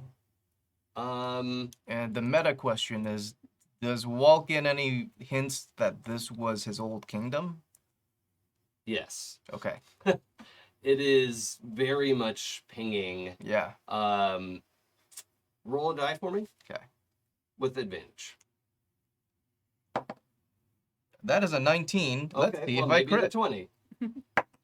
It's a 19. Okay, that's still very good. With the 20, I was gonna say there's the flashback and the soaring, panning, view of the pennant snapping in the wind. Right, So right. we're not quite there. Sure, sure. But you can hear like the cheering chant on the wind of the thing that the people would happily when the kingdom was Right. before the cataclysm. yeah.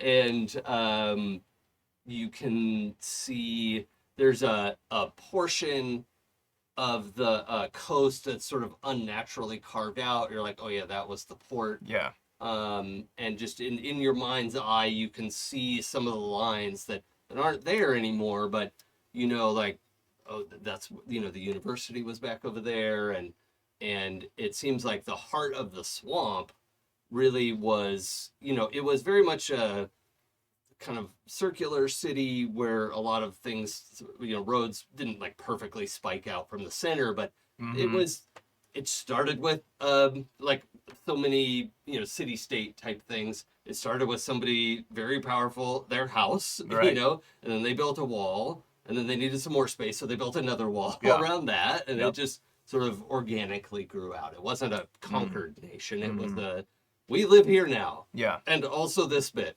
and this is ours too. Yeah. And We just continually tamed the land and Yes. worked it. Yeah. but it was not known as a marshland, Right. which is why sailing by this a dozen times has Yep. never occurred to you, Right. because your homeland was, soaring cliffs, Mhm. and that's just, I think, Right. however Yeah. much Wall did remember, Mhm. it wasn't It wasn't this. soggy marsh. Yeah. So, Oof. um, I think Wall kind of grabs tight to the railing and he's panting a little bit and he's like trying to process this a little bit. Whoever wants to see that sees Yeah. that. Yeah. what's everyone else up to? And this is as we're kind of pulling up to, and unless you want to engage the runes, Sal, you've kind of gotten to the point where this is as close to the shore as you should go. But that's still within where we're Yeah, headed you're for the. the marking on your map was not perfectly specific, right? But you're in the zone to, the marker in your field of view has gone away because you're on the spot where you have to search. Right.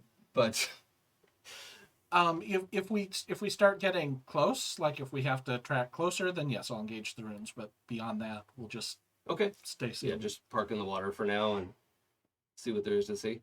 Okay. I am gonna be at the prow of the ship with Wall. Are you?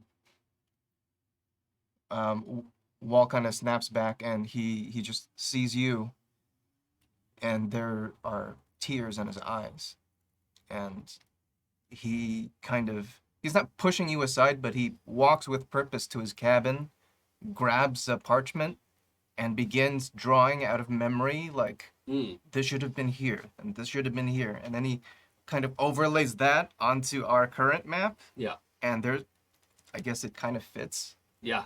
Yeah. You can see this is even the area that you're parked in now Yeah. was a jetty, Right. right? Where ships would park and it was a merchant port, and there were a couple different ports that people used here, and this city was, a beacon Yeah. to the sea, Yeah. and was famous for its sailors and was a real presence. Yeah. I need you to roll a die for me as well, Lucky. Okay. Because I was gonna activate my death sense. Oh, Ooh. okay. Never Ooh. mind. Can you read that for me again? You sense whether any sentient creatures have died nearby and how long ago they died. You can sense the location where any creatures died, as well as the general nature of their death. Okay, so what this actually is a fortitude roll. Mm-hmm. And that is a 13. Okay. Ooh. Okay. I would like you to take a knee at least, as this wash over you, this just noise and crashing cacophony rolls over you. The screaming of war horses and the screaming of people being laid to waste, and the crash of great immortal stone buildings being brought down. All of that hits you, in where all of that took place over a period of time. It all hits you at once, and you can see it for what it is. But what you see, instead of the beautiful city that Wall remembers, you see the afterward, the broken parapets and the half sunken ships and the half submerged corpse of a great kraken that looks like it was trying to pull, and had pulled down part of the city wall, but died in the bay here. You're almost right on top of you. You didn't realize the walls of the city came out this far into the water. Mm-hmm. I think what happens is, like, Lucky's eyes go that golden glow like when she came back from the Shadowlands, and just everything like goes slack. Mm. And I slump into a seat, like into a sitting position on the deck. Okay. Like as I just can't even tear my eyes away from what my mind is showing me. Okay. And when you come to, you feel Third's arm on your shoulder, hand on your shoulder. Like, hey, Lucky, you all right? Hey, Lucky? There's a lot of death here. Oh. You can feel it? I can see it. Third. Yes. I'll let you decide how. So previously, when I had you roll to not see Lucky's name, Mhm. I wanted you to roll. I wanted you to fail, quote unquote, fail the roll. We could keep doing it that way, or if you want to flip it around and say, okay, well, I don't want to see these names, so I want to succeed at the roll. Is up to you. Okay. How you wanna I do it. think now that he's given it some thought and is a little more aware and might have realized what that was, I think he wants to try to avoid it Okay.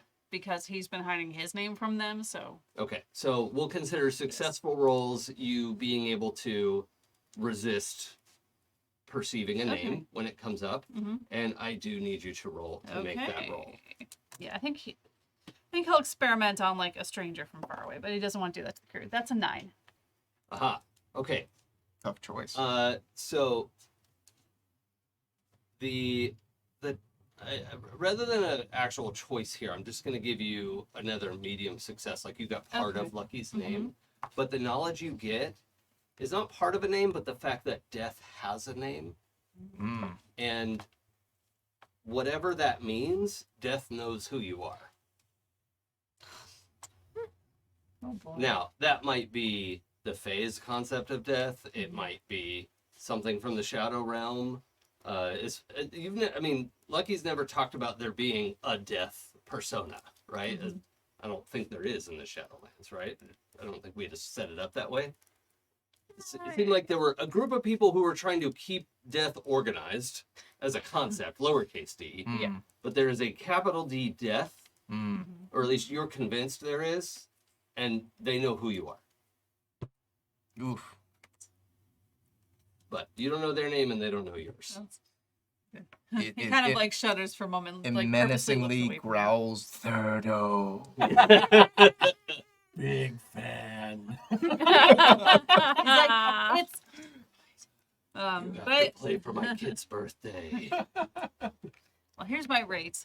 Here's my manager's name. It was Wall. But I think what he feels is he will like very suddenly like turn away from you because he doesn't want to. Lucky doesn't notice. No, it's fine. Not at this point. Um, Like even when she was talking to you, like it was my eyes are fixed. It's like I'll the swear. lingering dream was still in the brain. Lucky, you find yourself even deeper into this perception of the place. Like, you know, you're standing on the deck of the Salamander, but all around you is this kind of superimposed scene. Kind of like the Salamander is physical and real as if it was sitting inside of a holodeck, Mm-hmm. right? But what you're seeing is a little bit like when Frodo puts on the ring, and there's that like totally unfocused, just shadow impression of everything moving around, and things are moving, right? It's almost like you're looking directly into the past. Mm-hmm. And if you'd like to investigate that further, you know there is a way for you to step closer to it. And not like you have to die or something, right? But that's not what I'm saying. But if you want to pursue that, you could see what happens. I think it's important to pursue it. I think that's why we Okay. came here. Okay. Then you need to take this. Ooh. Did he get to read hers? And yes, Oh. because you would need to do some version of what that says at the top, Mm-hmm. a ritualized version. But doing so would allow you to perceive the scene in much better detail. Okay. Does that make sense? Yes. So I think what happens is that Lucky's physical form, like, whereas my eyes start to glow more and more as I look, and then they, like, black washes over them. Over your eyes? Yes. And my body, as opposed to, like, slumping or becoming, like, slack, enters, like, a state of rigor mortis Oh. and goes completely rigid. Just like from where you were kneeling before? Yeah. Yeah, okay.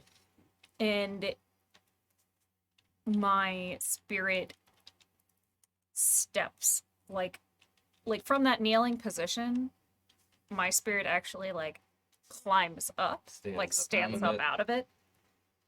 It's cool as hell. Can we see it?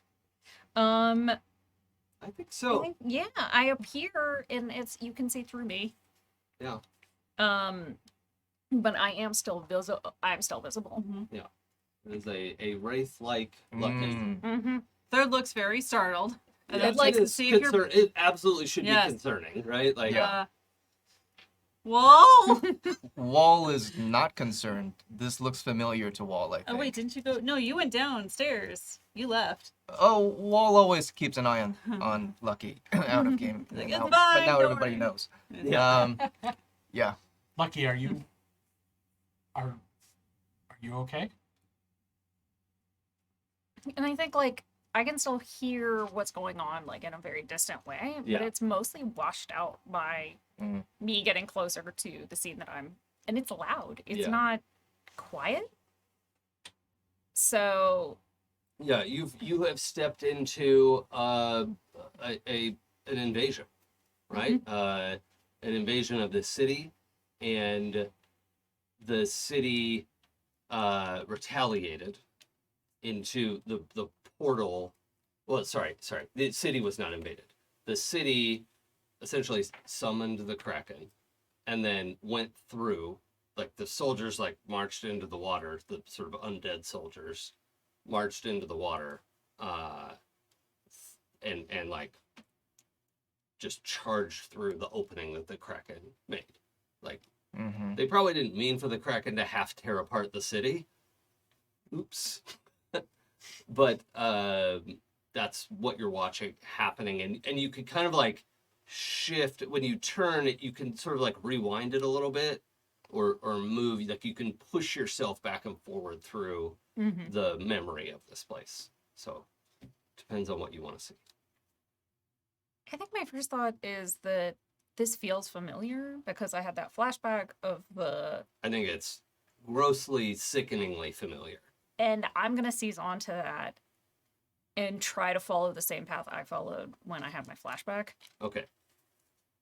Yeah. And like propel myself along that path. Yep.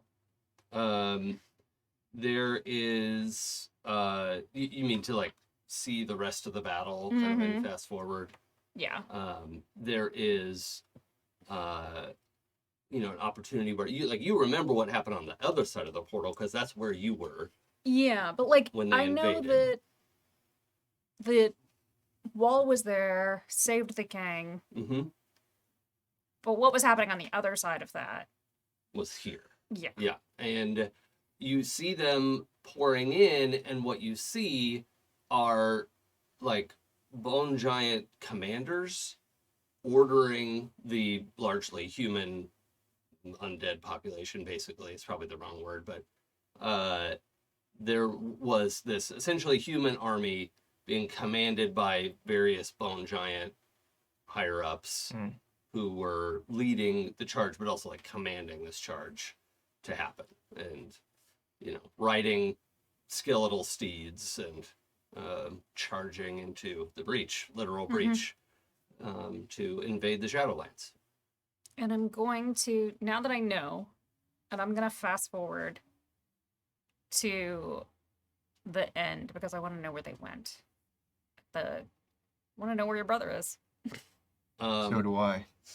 What you see is, and this now occurs to you as you remember the day, is that the Shadowlands armies pushed them back, right? And pushed them back and pushed them back. And it was so strange because in the Shadowlands, you were not in an ocean.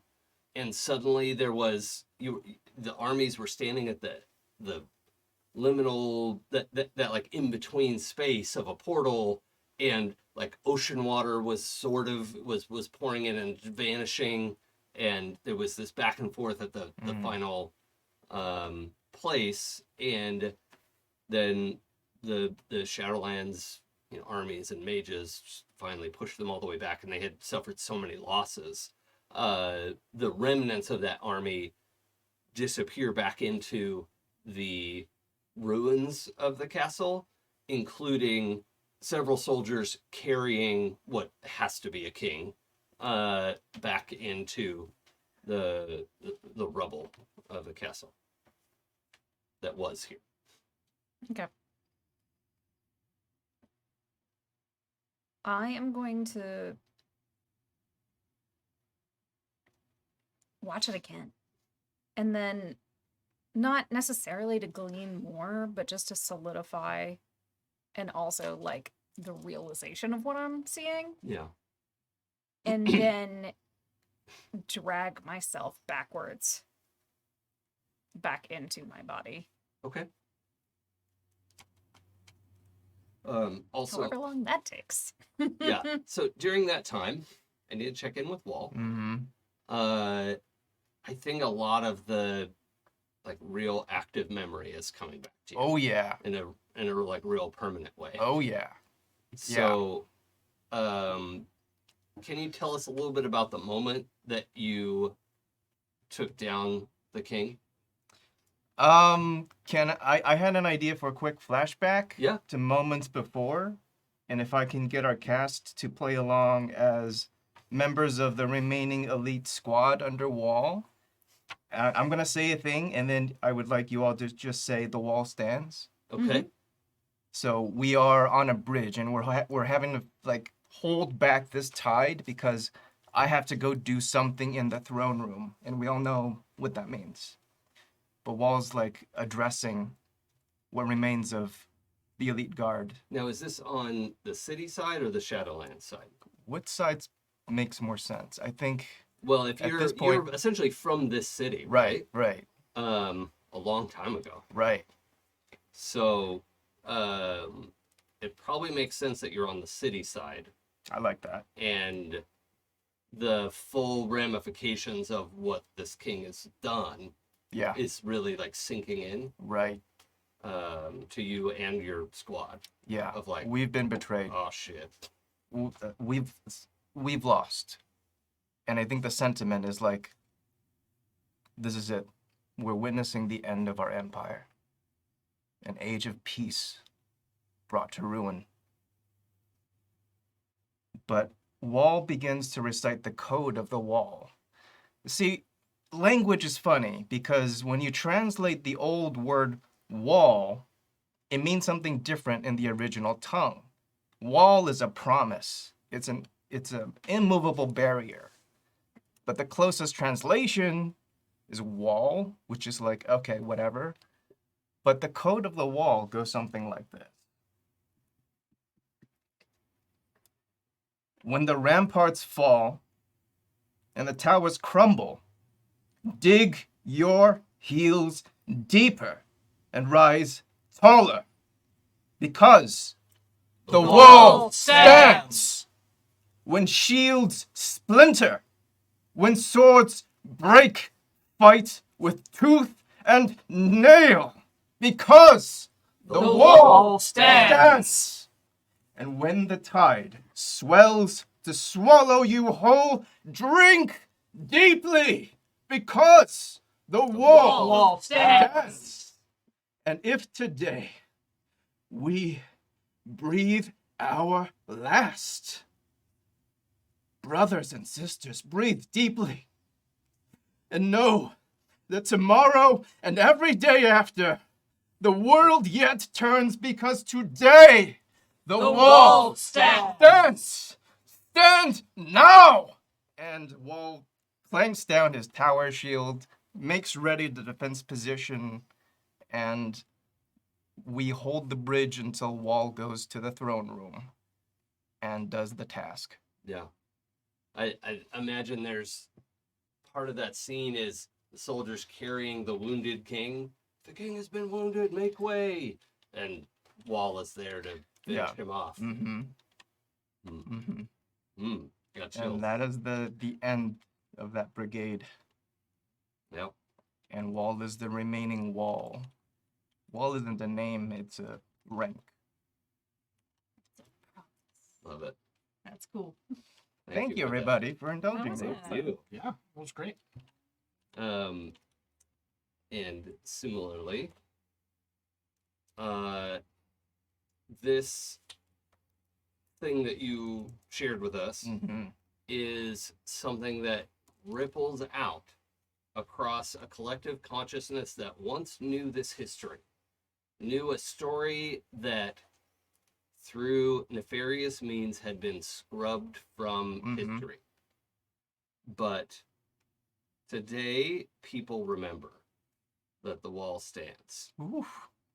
And Oh they my. Know, they know. Oh my God. They know your name. Oof. Oh And my. given the right circumstance, they will come to your aid. So, Taking calls. Now, I had a mechanics question here, just because I was curious.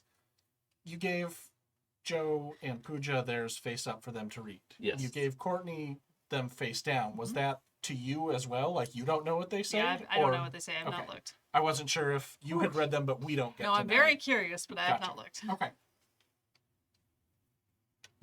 that's it'll be more fun. I Okay. think that way because Third doesn't know that he has magic. No. Well, just I need mean, a sort of. situation. Like, yeah, you've got some understanding of it, but it's like, what does this mean?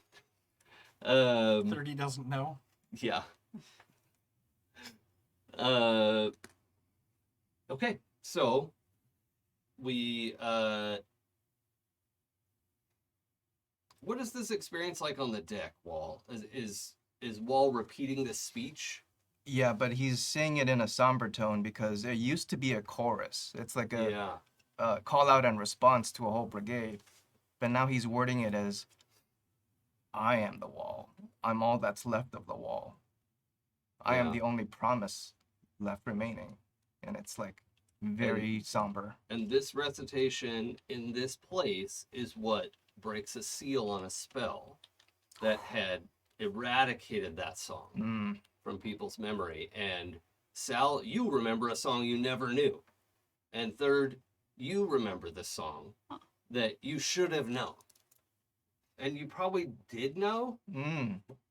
but it was taken from you and now it's back. And it's That's one of the great songs of the world. It's a story song. It's Yeah. an epic, right? And when you return to your body, Lucky, you'll remember as well. But the Wraith version of you is out of time right now, literally, like outside of time. Mm. Like literally out of Mm, time. Right? Yeah. So so. Were you like going into a fugue and like reciting all this stuff out loud? I think I'm present, but it's like, it's very heavy on me right now. I'm just And- wondering, like, are you doing something active or are you Yeah, just kind of active. standing there? No, I'm here. I'm present. Cool. I think Third is watching this, so I'm wondering if I should make a roll if I see your name or not. Please do. Oh. I feel like this is an appropriate time to yes, see does he act. And This, this is- would also be an accident. Of this like, is was all it- about his name. Actually, Yeah, Mhm. this feels like the right time to I'm see gonna what happens. ask you to roll with Disadvantage. advantage Oh. Okay. because you are very likely to see it. Okay, let's see what happens. Okay, well, the first roll was a 1. Okay, it doesn't get Get worse. that out of the way. Doesn't That's get good. worse. That's good. It's okay. Second roll was a 6. So, Okay. Well, I thought it was flipped. well, no, we decided it was. She No, 'cause wants to roll high to not see the name. Right. oh, so yeah, I guess. Oh yeah, actually, it should have been with So disadvantage. disadvantage. But either way, that's, Well, that's a it's still a 1. one. Okay. Means we take the one. Okay, it's fine. They're both. No. Oh yeah, thank you for clarifying my own rule Yeah. back to me. That's what I'm here for. That's why you put me in games. Yeah. I like failures. They make for interesting stories. On top of other things, and I'm sorry to put you on the spot, Joe. Mm-hmm. But can you tell us a happy memory. Mm-hmm. I spilled my water and I haven't Okay. even picked it up. This time's not on your shirt. Very though. full. Yeah. I mean, it's That's a very full yeah. water, though. And he did it. He did it. Woo! I mean, maybe that's He why it doesn't has need the a little bib, like Nick. Come on. sippy top. Sippy top. The pinky. It's gonna wear it like a kid's smock. Like a gnome. Yeah. I was like, I have a tissue. It's fine. There's a mouse pad here, fortunately, so it's very absorbent. But Joe, if you don't mind Yeah. sharing a time, was there a time where Wall knew his mother? Yes. Okay. Yeah. Can you share a time with like 8 or 10-year-old Wall Mm. and a really happy memory Mm-hmm. with his mother? Yeah. We see very strong-looking woman, tattooed, dark-haired, kind of tan skin, running kind of frantic through a field, looking harried, and like, uncovering brush and like as if she's looking for something, and she shouts out a name, Jacob! Jacob! And she kind of pauses there because she knows what this game is. And there's just a young, precocious boy. He's got a wash bucket over his head It's a and helmet. a wooden dowel. Yeah. And he jumps out and he says, "Halt! I'm the warden!" Oh, And that's so precious. Okay, so third, Yes. you get the Jacob, but you also get the mystical, capital T true name of whatever that is. Well, what you don't have to mhm. give us an actual mystical true name, Mm. but You could does write it feel like a song? Does it feel like a riddle? Does it feel like a poem or I think Wall's true name, and this is, I think, common for his people, it's not a singular name. It's a shared name. And it evolves and grows over time, but it's represented in like an instant. It's a knowing. It's not something you say. yeah, And so Wall's true name is like the name of his people yeah. as a singular understanding and That's knowing. really cool. Yeah. Okay. I'm not saying this because I'm me. I'm prefacing this. I'm not saying this as a joke, but I am sort of picturing it like a stone in a wall that's an individual, but also part of Yeah. a larger history. Yeah. Yeah. I was also, and again, don't mean this as a joke, but the Star Trek reference to the folks who it was so hard to understand them Oh yeah, yeah, yeah. at something or other, and the wall fell, and Mhm. Yeah. you know what I'm talking about. Shaka when the walls fell. Yeah. Darmok and Yep. Jalal. Yeah, Jalal, Darmok and Jalal, yeah. Yep. Where it's a Mhm. phrase more, Right. something like that Yeah. is almost meaningless in its literal form, Right. but to Yeah. truly understand it. I think in Third's mind, Wall's tattoo, like we see a holographic unfolding off of his body, Oh. and that's why his tattoo moves. This language is a living, dynamic representation, and it's always tattooed on Wall. Okay. So, third, you are cursed with a view of the Matrix. You see through it. You see Wall exactly for what he is, completely, as somebody who I feel so seen. is out of his time, right? He's not literally 1,000 years old, but he is from a time 1,000 years ago. Yeah. There are so many complicated components, but with your one, you are cursed with the irreversible, complete, and sure knowledge that you know Wall's full true name and can have power over Wall, which to me seems a little terrifying in real life. Mhm. Like I wouldn't want that, but Does Wall get a sense of anything? Yeah, wasn't that part of it? Is yeah, that I he- think with a one, you also you feel that like in your chest, Mm. like the reverberation of a gong. Mm. You know, Mhm. somebody's has your strings. You know, and they could be cut or not. And it's a real test of how you feel about each other and what trust means. Where is third? He's next to Joshi. Okay. And he's just kind of staring at you like a little bit shocked and surprised himself. Wall holds very uncomfortable eye contact with you.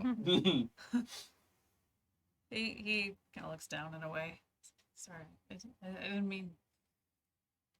Sorry. Don't mention it. Hmm. My name. I won't. Don't mention it.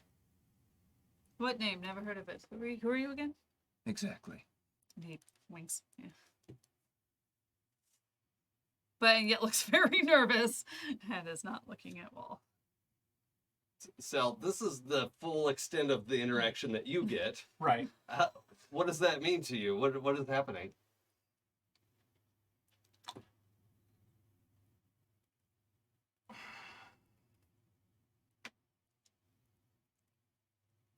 Sal's a little bit confused that Joshi's become a wraith, and It's honestly not the weirdest thing she's done. Look, sometimes you just want to take a nap in the sunniest spot. Yeah. I go up to the crow's nest, and it's just full of cushions. Yeah.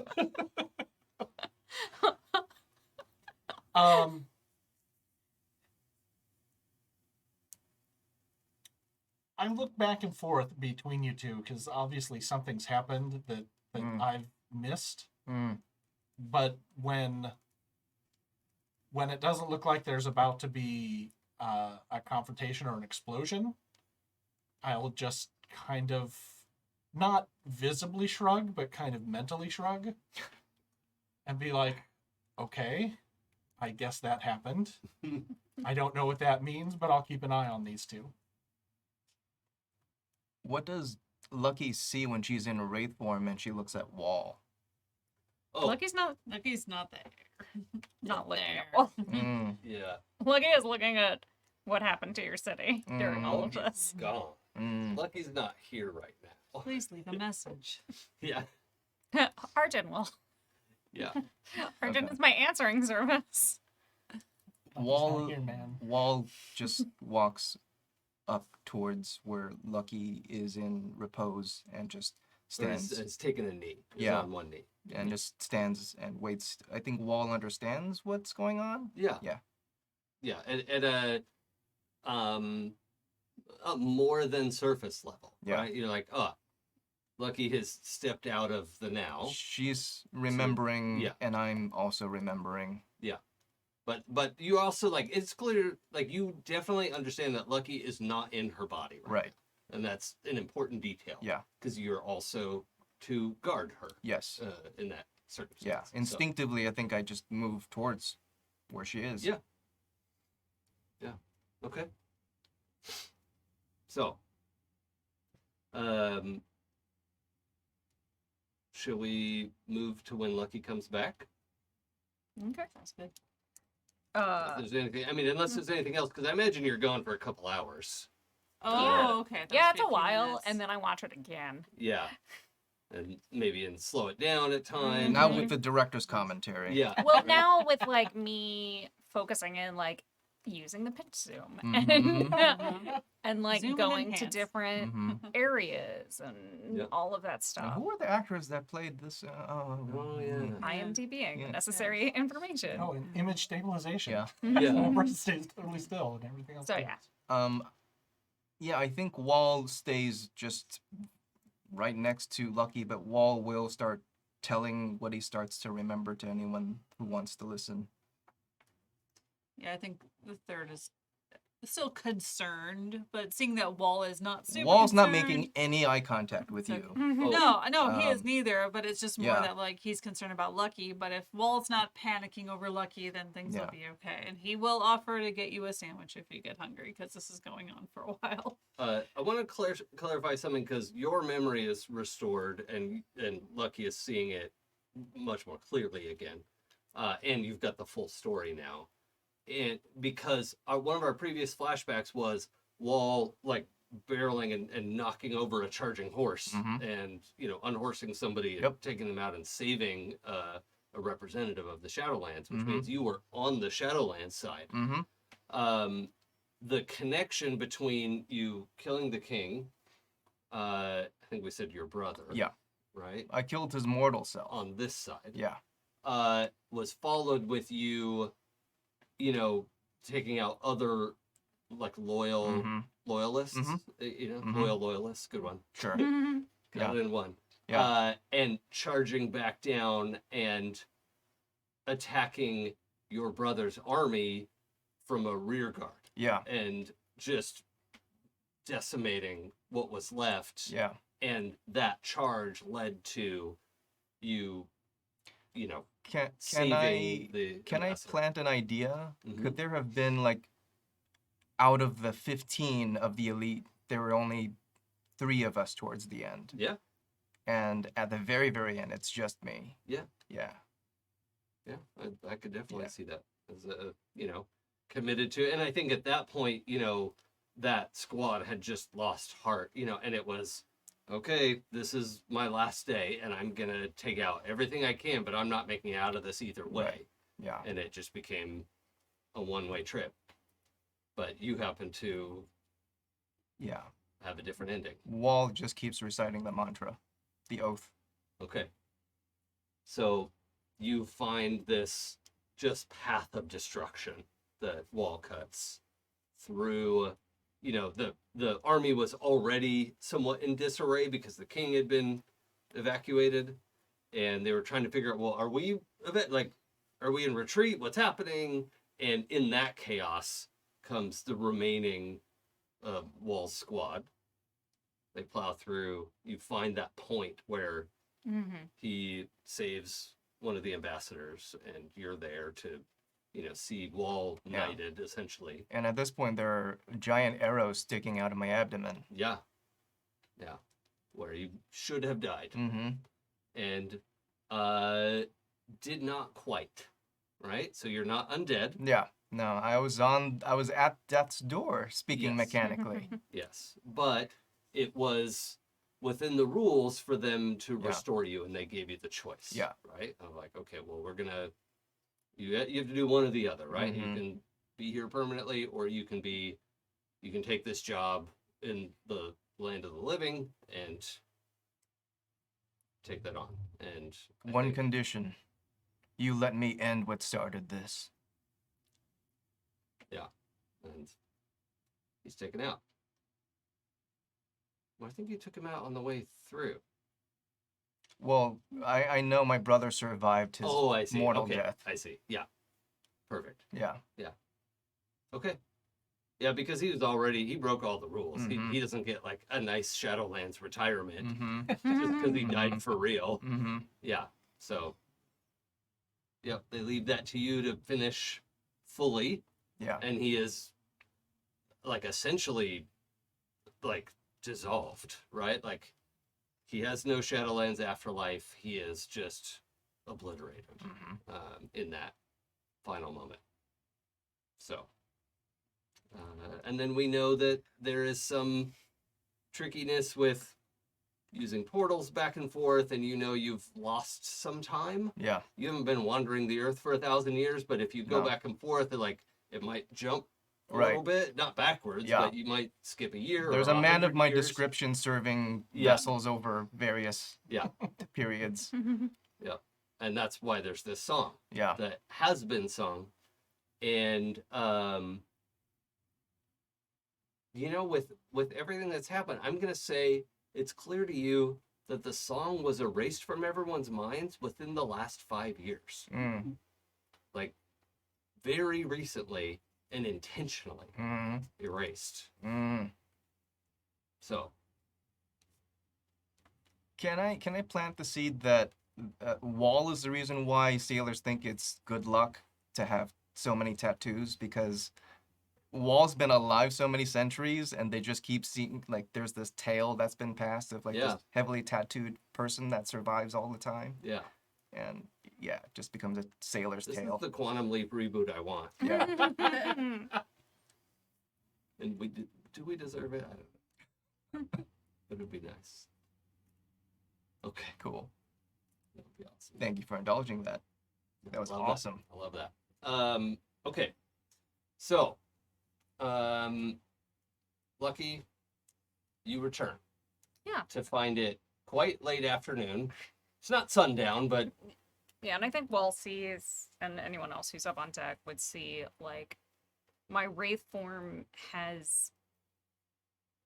It's like, especially when I've been, like, in the time stream, as it Mhm. were, that it's a very, like, all of that black shadow, like, fog kind of wispying off the edges, and that it's almost like my wraith form embodies, like, multiple times of my own life. Mm-hmm. And things, and not just like my features, but my clothes, and like Yeah. they're threadbare, they're torn, they're pristine, and it's this mesh where it's not so much that they shift from place to place, but they're all those things at once. So I'm very young, I'm very old, I'm in between. you're the crone and the witch and the maiden. Are there Like, times all where the we time. see your tail and then not? I think that in this I form, thought you didn't have a Mm. tail. I no longer have a tail. Oh. Ooh. But in this form, I have it, no Mm. matter what. Mm. Hey. Nice. I like that. Cool. When you come back, there's a It's very bushy, in case you were wondering. Okay. Like, it is Mm. it's like a tail of a cat with a lot of hair. Nice. Yes. I love flippy tails and a cat. When Like when you come back, there's a plate with like a sandwich on it, just sitting, waiting for you in like a little mug of ale. Stop on the deck of the ship. No, it's just right next to her, just Yeah. on the deck. Just he figures you're gonna want to probably be really hungry. Yeah, a little bit of death walking. You need a snack. Mhm. It seems legit. Oh, it's actually perfect. But yeah, when you come back, you feel the like you re-enter your body, and you can feel the rigor mortis, right? You're like, oh, I'm gonna need a minute. Of like you feel your body warming up again, and like eventually, you can start moving It's big muscles. 100% pins and needles. Yeah. Mm. The entire body is pins and needles. Yeah. I Wall hate is doing this. Wall's just next to you, allowing himself to kind of just be a scaffold when you want it or need it. He's literally a wall that you can lean against. It's like, just at one point, it's like, kind of knock into your thigh with my head. Mm-hmm. Lean on me, you are not strong. Like, just kind of it's like more of a headbutt than a I'll lean, be but your wall. that it's there. I'll help you carry on. And then as I like think of this, like I realize that I've got this memory of this song, and like I hear the echo of your words when I come back, and it's like, so you remember, The wall stood. the wall stands. Always.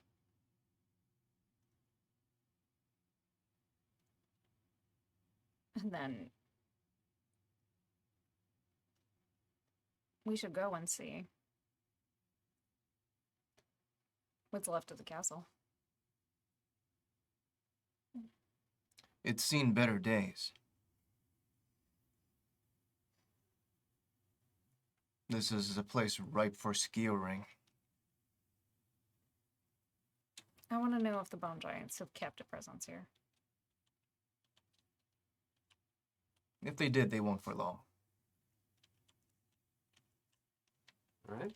So, do we want to take the Salamander into the marsh? Do we want to head out in I assume you have a rowboat or something. How far is it? That's like, without using the runes, you can get about a couple hundred yards out. No, I mean like where the castle is. Is it worth it to? Well, you're power up the basically runes? at where the castle is. So going a little further in, you could get to. You would have to be. I use on land in air quotes because it's marsh, right? But a normal ship could not just float into the marsh. So you would have to use the runes to take the ship all the way in there. Let's do it. Okay. Great.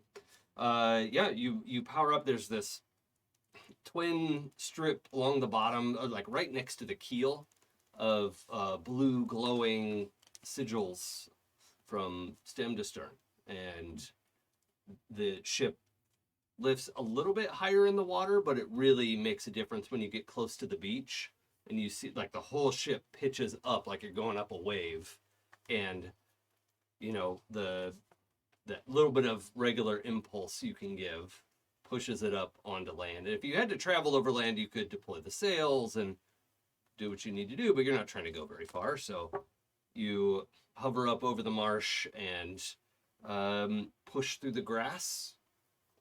The ship kind of makes this, whispering pass through the tall grasses, and not in a painful way. Eventually, you thunk against like a great big flagstone of gray, but hand carved granite,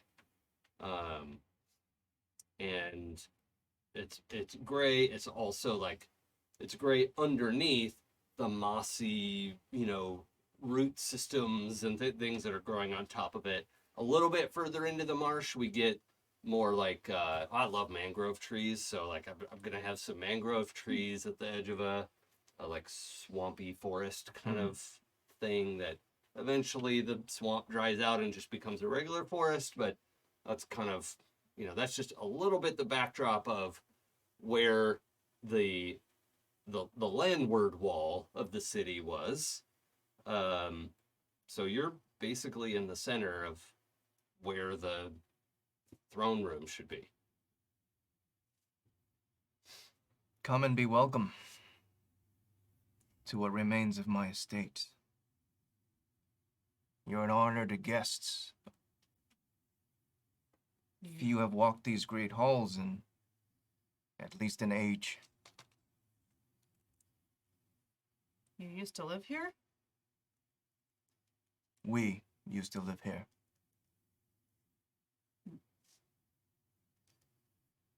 It's nice. Spacious. Are we hopping out of the ship? Yeah. Or are we all just looking over the interesting. I think there's a moment where I'm just like looking.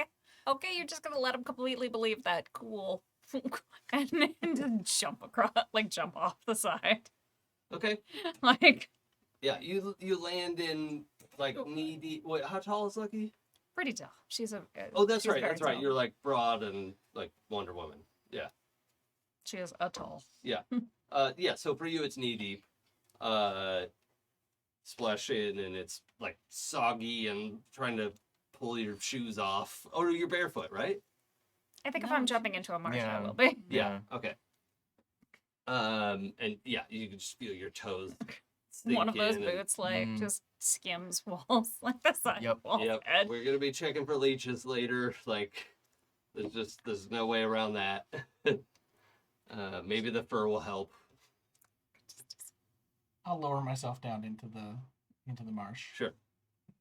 And you're super tall, right? Yeah, but I'm also very heavy. Yeah. Right. Yeah. Okay. You can control your buoyancy, Sure.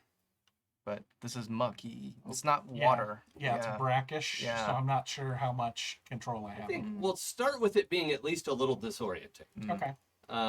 And yeah, you get down in the muck, and it becomes knee deep for you as well, because you're fully like your feet and ankles are fully sunk in to the mud, and you'd be able to move probably, but it's gonna take some effort to get going. Sal looks down at the edge of the shorts they were wearing that were, like knee-length shorts, and are now getting mud all over the cuffs, and just Yep. Wall would like to see if there have been any signs of later civilization, or people camped out, or people that stayed? Any signs of life? When you hop down there? Yeah. Well, first of all, the flagstone that you bumped into, you realize is actually the original hearthstone that was laid here with the family home when it was a manor that had fields and invited people to move in, and like work the land with them. And it was a very cooperative, communal kind of thing. But this family had made the first establishment and were essentially the mayor of a town, and that grew and grew and grew very organically.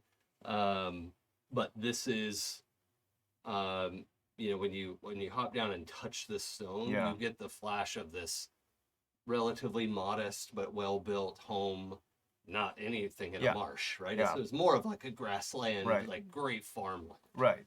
And, it was more of like a hill, hilly farmland, looks out over the sea, and gorgeous spot.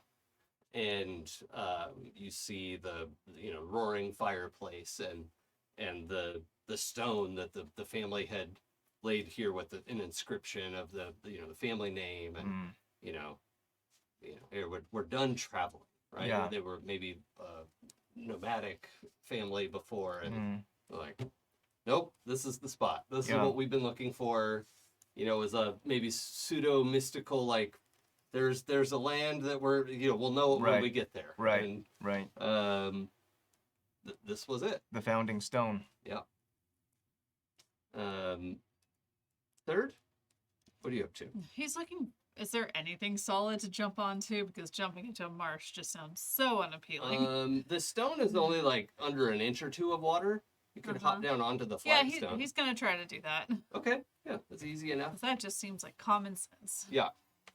I think the rest of the crew is going to stay aboard the ship because there's a lot going on, and this is a main character scene. So, but yeah, you managed to get down, and you're just in a couple inches of muck, standing, kind of looking over everyone. So, what are we looking for? Good question. The castle. What remains? It would make a fine base or a fortress if it stands. Or, barring that, keep your eyes peeled for bone giants. Sal, can you roll a die for me? Happily. 15. Okay. After bouncing off a 20 and a 2. Oh, No, I'm yeah. perfectly happy. Yeah, that was 20 would be nice. 2 is bad. 15. Sal, you sense maybe it's because all of this is underwater, or there's some other reason. It's not totally sensible because you're sensing sunken stones, which normally you're more in tune with, like wood stuff. Okay. But the area that you're standing in, you realize, okay, you've sunk down to your calves, basically. But when Wall says, okay, well, I'm looking for the stones of the castle, you realize you're standing on one of them. It's just sunken. Like, this whole thing has, like, it's like the hill deflated down into the water. And you realize the magic that you know of repairing your ship is not the magic that would haul stones up out of the muck and rebuild a castle just instantly, but it's not unrelated. And there's a chance you might be able to do something here. I think we might have found it. And I will reach out and try, but I don't know if you want me to use navigate here, which is a 1 AP that will let me find runes. Oh, yeah. Maybe ruins. Ruins. Okay, I want to make sure we were saying the same I thing. heard runes. Yeah, I know people pronounce it that way. I wasn't trying to correct you. I just No worries. confirming. And maybe if I use that, give me advantage on this roll, since Yes. I can collect everything. Absolutely. Spend your 1 AP, and by all means. Well, that got me a 16, so I'm very happy with it. Okay. What you're able to accomplish very slowly, and a little like trying to pull the X-wing out of, Yeah. you know, How did they go just pop? the bubbling and the, vibrating. Are all of you you're like, oh shit, is that earthquake? Like, what's happening right now? But it's so localized, and it's really, and Sal is concentrating super hard. Sal's arms are outstretched, palms down, but fingers flexed. Yeah. And their eyes have gone to the like pine color that you've recognized before when Sal has worked big magic. Yeah. And this flagstone, the flagstone you're standing on, third, pushes up out of the water, and with it comes several, like individually but sliding into place, of these wedge cut stones, like great huge stones that are, you would need horses or elephants or something to move, right? Shove up out of the water, and you all can see it is the roots themselves are pushing these things up. The roots of the various plants and things that are nearby are pushing these things up, and the connection to nature is what is restoring this place. It's not like Sal's suddenly a stone bender, Yeah. but Surprise! I've been a snowbender the whole time. Do It that. just never came up. You're the avatar. and Sal, Ooh. including like I would replace this first phrase with like plants and trees, but not excluding the first phrase really. Okay. This is a resource that you're more familiar with now. That the land knows who you are. Okay. I mean, you Very are cool. wood. You are made of trees. Yeah.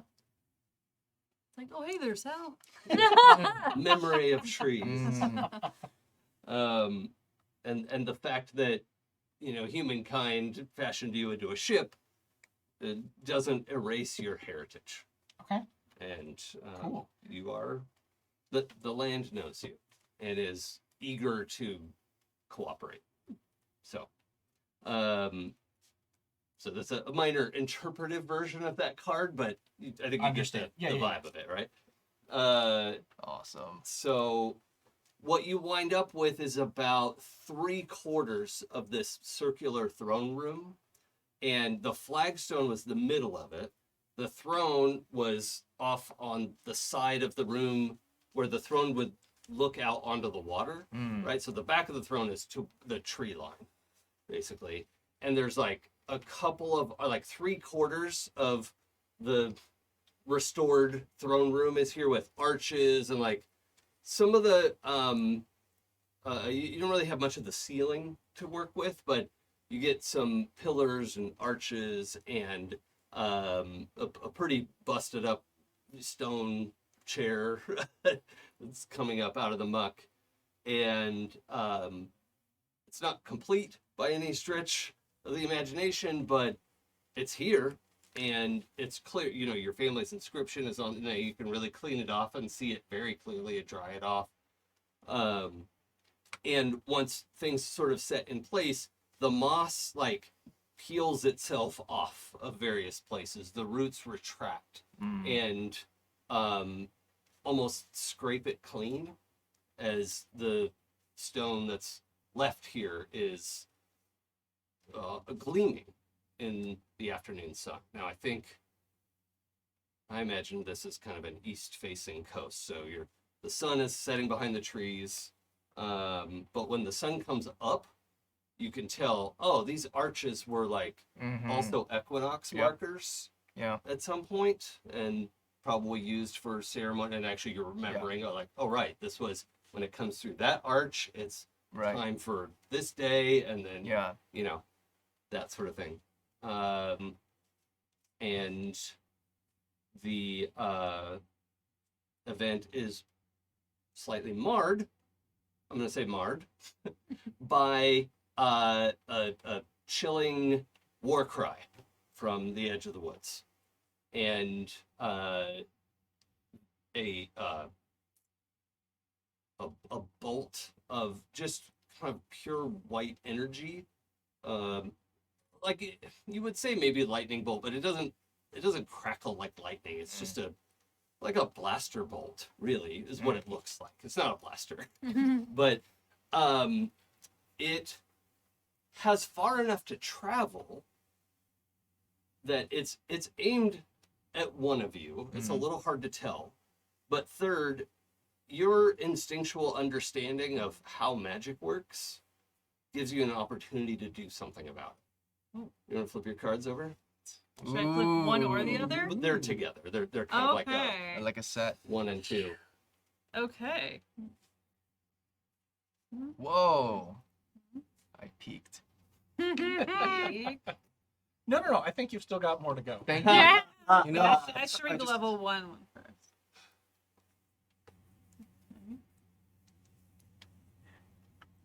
Interesting. This is the episode where we all hit prestige level. He I guess I have to roll a die. For Just the- means our the purple counter are the spell new effect? greens. Yeah. No. Yeah. He just instinctively says no. Okay. I love that. What happens? It's just instinct. That's a 4. Oh. I fail. The spell takes effect. Let's roll with advantage on this one. All right. It's your first time using it. That's 19. Oh, okay. In that case, the spell is stopped before it's cast. Okay. Well, it did get cast, sort of, because you didn't see them Sort of, casting yeah. it. Yeah. But you see it right when it emerges from the woods, and you're just, no. And it just explodes almost like a firework, right? Baby, you're a firework. And it's really clear that it was his fault, right? Like, third was like, nope, none. That's not what's The happening. nope spell. Yeah. Nope. Was it like there was reverb? You said no, and we sort of heard it like go no, like it went out into the world. Yeah, I think there'd be something audible. That makes sense. Yeah. Maybe like cracks off of the stone, these pillars that have just come up. And you all can certainly use the emerged throne room as cover and for whatever's coming out. I picture it more like a sudden noise dampener. Oh, okay. Like there's sound coming, and then suddenly that sound is cut off, or like suddenly muffled in like a sound absorption. Oh, okay. So maybe rather than exploding in a shower of sparks, it just like fizzles in on Yeah. itself Yeah. and The cushion. vanishes. Yeah. Cool. Thanks. Shriveled the magic up into nothing. Love that. Cool. So the the bone giants emerging from the tree line look a little confused, but are also pulling their, they're pulling great big bows, and there are, it looks like a couple of magic users. One of them with a leather and bone idol, which we know is only entitled to a very sophisticated bone giant magic user. The other one does not have a leather and bone idol. It has a, let's say, like twisted up, like staff made from root wood, that kind of thing. So, looks like there's at least half a dozen of them in the trees, but there's probably more. So, what would you like to do about it? What did we decide happened with AP? I think I was doing something else. We when all regained 5 AP. 5. Okay. And you can go Okay. over Yes. Okay. the threshold, and then back up to 10 health, I assume. Well, yeah, we Well, we've been on regained CN for- 5 health. We can regain another 2 health with the travel time. And another 2 AP. Let's do 2 of both. Cool. Now, you do In max addition out at 10 health, but Okay. you can always gain more AP. Nice. So now we have 2 on AP in addition to the 5. Yes. Okay, so Yeah. I'm Is anybody under maximum health? No. I didn't think so. I'm good now. So, I'd like to get just a round into this before I know we only have 20 minutes left tonight, but I don't want to just leave on that cliffhanger. Some fun stuff going on here. Mm. So, And is next week a week? We're all still here next Yes, week, right? I think so. so. Yep. Yes. Okay. We have a week coming up where somebody's going to be missing, and we have to figure out what to do. But Well, 2 of us will be missing. Oh, I that's think, I right. think that's in 2 weeks. Okay. The first weekend of We're November. being voted off. And I lost. We're holding secret council. Yep. Oh, that'll be fun. Our next session, the 29th, is my birthday. Oh, cool. Nice. All right. Weekend. Happy birthday. Okay. So, what would we like to do?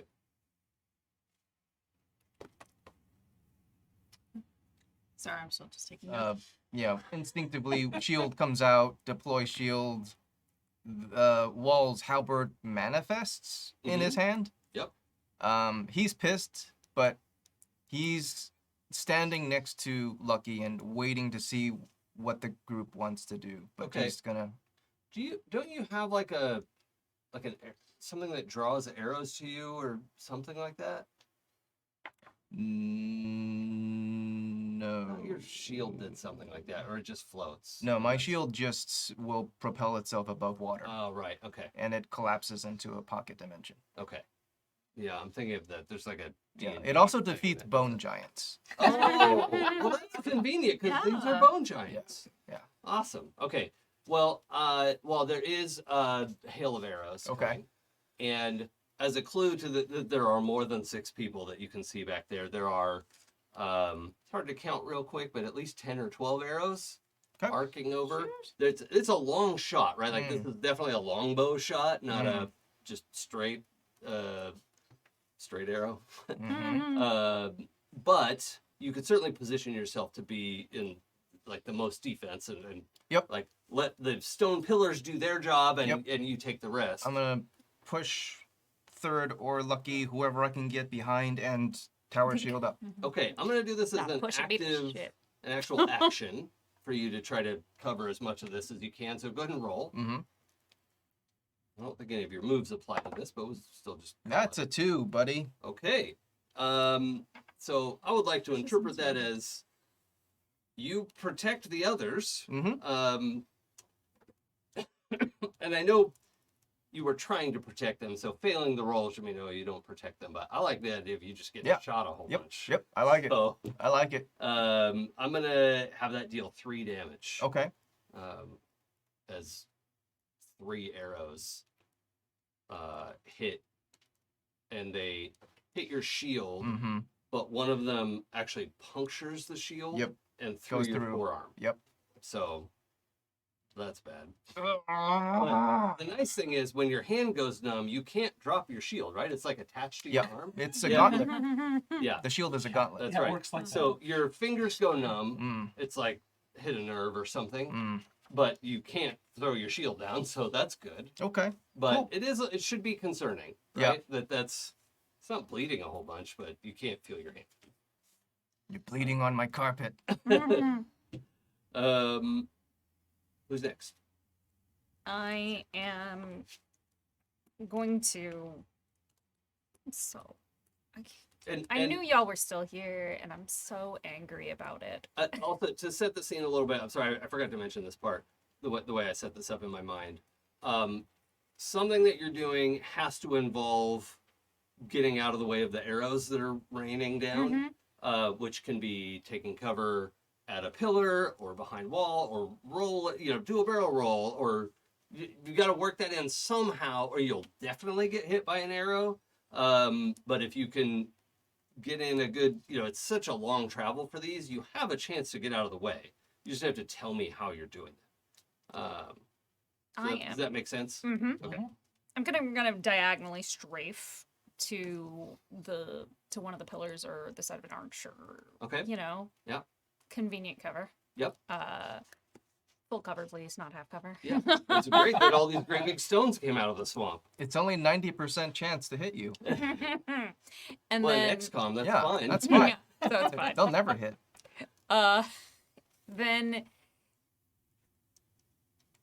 pulling on these memories, on this rage and all of the death around me and the death that they're continuing to mete out. Pull upon that shadow power inside me and throw a shadow bolt back at the magic user who's holding the totem. Come here. Okay. Like- What does that move use? It's 3 AP. And no dice roll? It is a perfect shot on any target I can see. Hell yeah. Okay. And it does 6 damage. Hell yeah. I better get my notepad out. That's a lot. Are you? That might hurt them. Well, I hope so. It's violence. Yes. They attacked You us have first. you, You you have initiated this, sir. pinpointed the core of my character. Yes. Yeah. Answer. We just got cool new toys, so we're gonna Yeah. play. Swamp Castle Battle. All right. So the mage just took 6 damage. Mhm. That's a lot of his hit points. Good. Good. Okay. Get off my land. Third, Sal. Well, I'd feel bad. I mean, you raised the shield for us. At least one of us should get behind it, so I Mm-hmm. will Okay. Oh, great. get the shield. Good. Okay. I'm like, you jump out of the way. So I You like take a knee behind wall and crouch. Yeah, because what a waste that would be if Okay. you didn't protect anyone. Then after that, I think I'm going to cast Mirage and create an illusion of a landslide kind of right overhead of where they are. yeah. So that way they hear Mm. and see like rocks kind of falling because I want to get them to scatter in reaction. That's my goal. So Okay. creating a mirage of an avalanche. Oh, and I That's forget gonna be if 1, 8, 6. if your nope spell requires AP, but you didn't have to pay AP for it. Oh, okay. This Well, time. yes, it does require it. Yeah, so take that back this time. Okay. Since I made you use it. Okay. So, then, so much math. Okay. You got a cutscene use out of it. Yeah, Yep. exactly. Yep. Like -2 plus. It's a cutscene tutorial. Yeah. Uh, Yep. Press A now. Okay. A And little like around the. Yep. so that's just a straight AP spin. There's no rolls for it. So For Mirage. yes. Okay, So and- it exists. How they react to it is up And to you. I'm sorry, can you tell me the Mirage again? Like what you were doing? Create an illusion that can fit within the space. I can program it with looping mechanics. And what did you want it blah, to blah. look like? I want it to look like a rock slide Oh, or a that's landslide, right. so it would get them Okay, to now scatter. we're in a pretty like flat, marshy area. So There's rocks falling from the sky. yeah, I mean it could be something like that. It could be like Oh, I thought we were like against us. yeah, no, it's you pretty know, how open, about- and that's what we could do like a are there sinkhole trees? or Okay. Are Are there trees around? they're at the tree line of like How about like the trees are like falling, sure like kind of in between them. However, if they touch or pass through it, they will know it's an illusion. okay Creatures with the ability to detect magic may discover the deception. So okay well on their turn I'll roll for it, but I've Okay. got falling trees as the Mirage. Okay. I'm going to take cover behind a pillar Mm-hmm. and reach out my I hand, appreciate your Thank you. shield. and Thank you. a staff is going to grow up into it. Oh, cool. If that's okay That's for you. great. And then it comes off from the bottom, and I will just be prepared. I want them to get closer before I do anything. Okay. All right. So you're sort of readying an action. Yep. All right. All right. So the bone giants at the edge of the forest are also continuing their attack. I think I'm going to do another round of the ranged attack before the rest of their surprise is revealed. But let's see Does what happens. my mirage distract any of them from It making does. their It attack? does. Actually, I'll roll with Okay. disadvantage. Okay. Cool. And I'll just go from left to right. Okay. So, and you have cover. Yeah. So, like, lots of disadvantage. I'm going to roll one more. For extra disadvantage. Yeah. Mm. Super duper mega Yeah. disadvantage. That's Double 7. secret disadvantage. So, I'm going to have you take 1. Okay.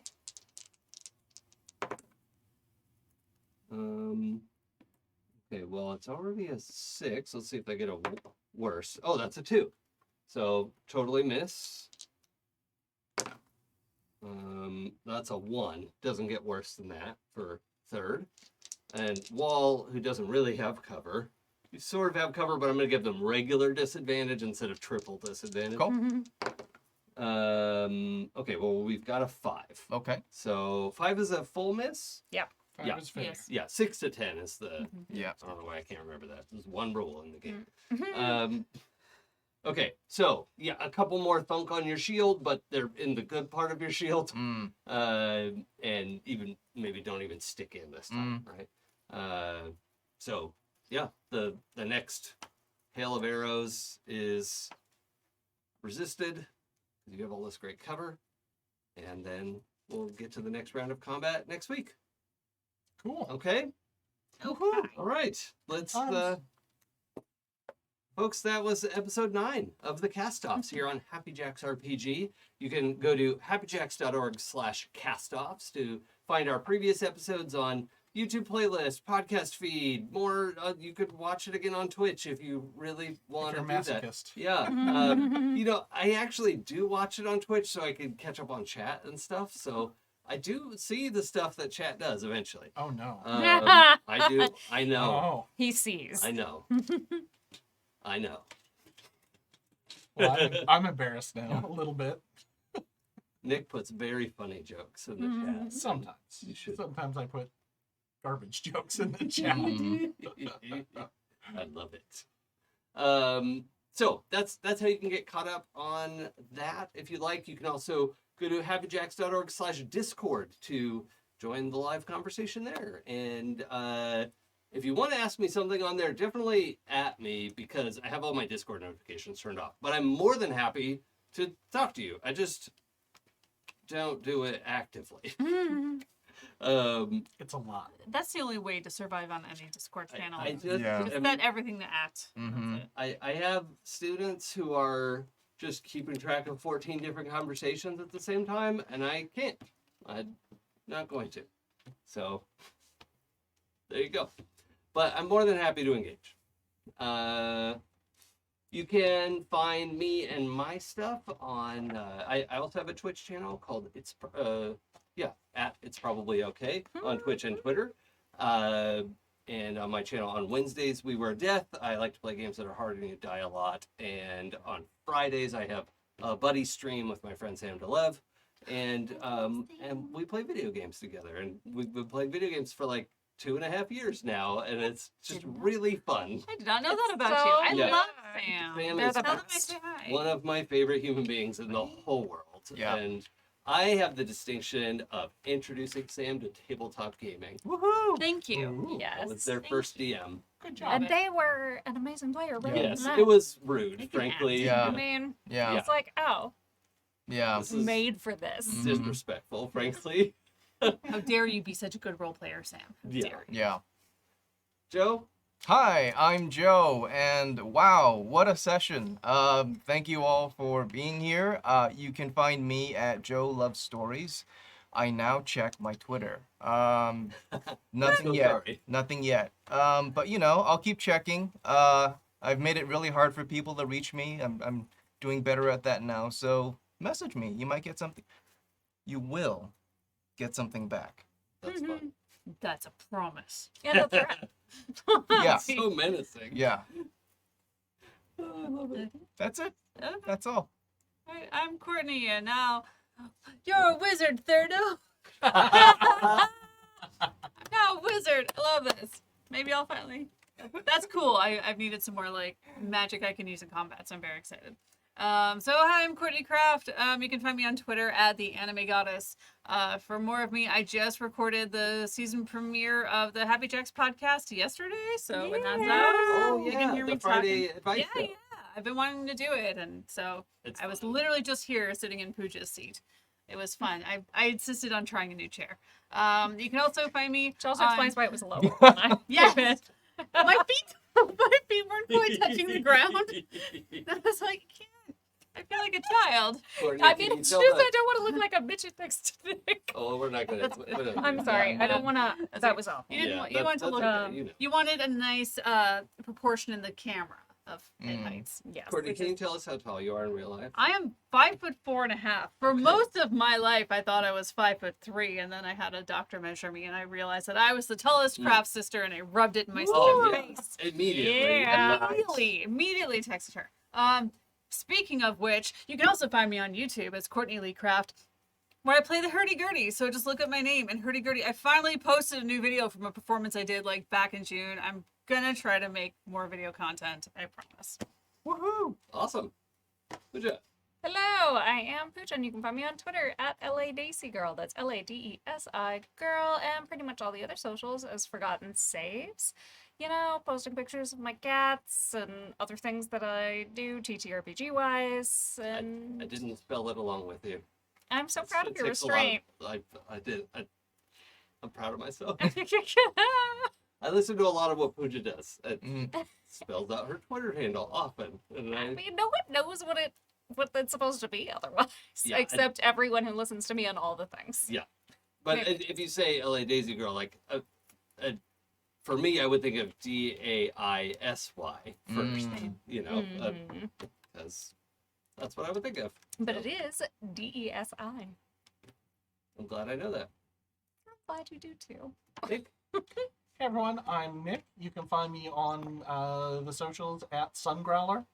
And you can follow me there on Twitter, where I mainly scream into the void. You can also follow me there on Instagram, but don't because I don't post anything there unless Facebook is giving me the finger Unless that he day. does. Yeah, unless I rarely do. But if I do, it's probably a picture of my cats, so maybe you do want to. And They're very cute. it's a very low engagement thread, so don't feel too you won't have pressure. You're not going to get a bunch of notifications from me. All right. Well, I think that's pretty much it for us.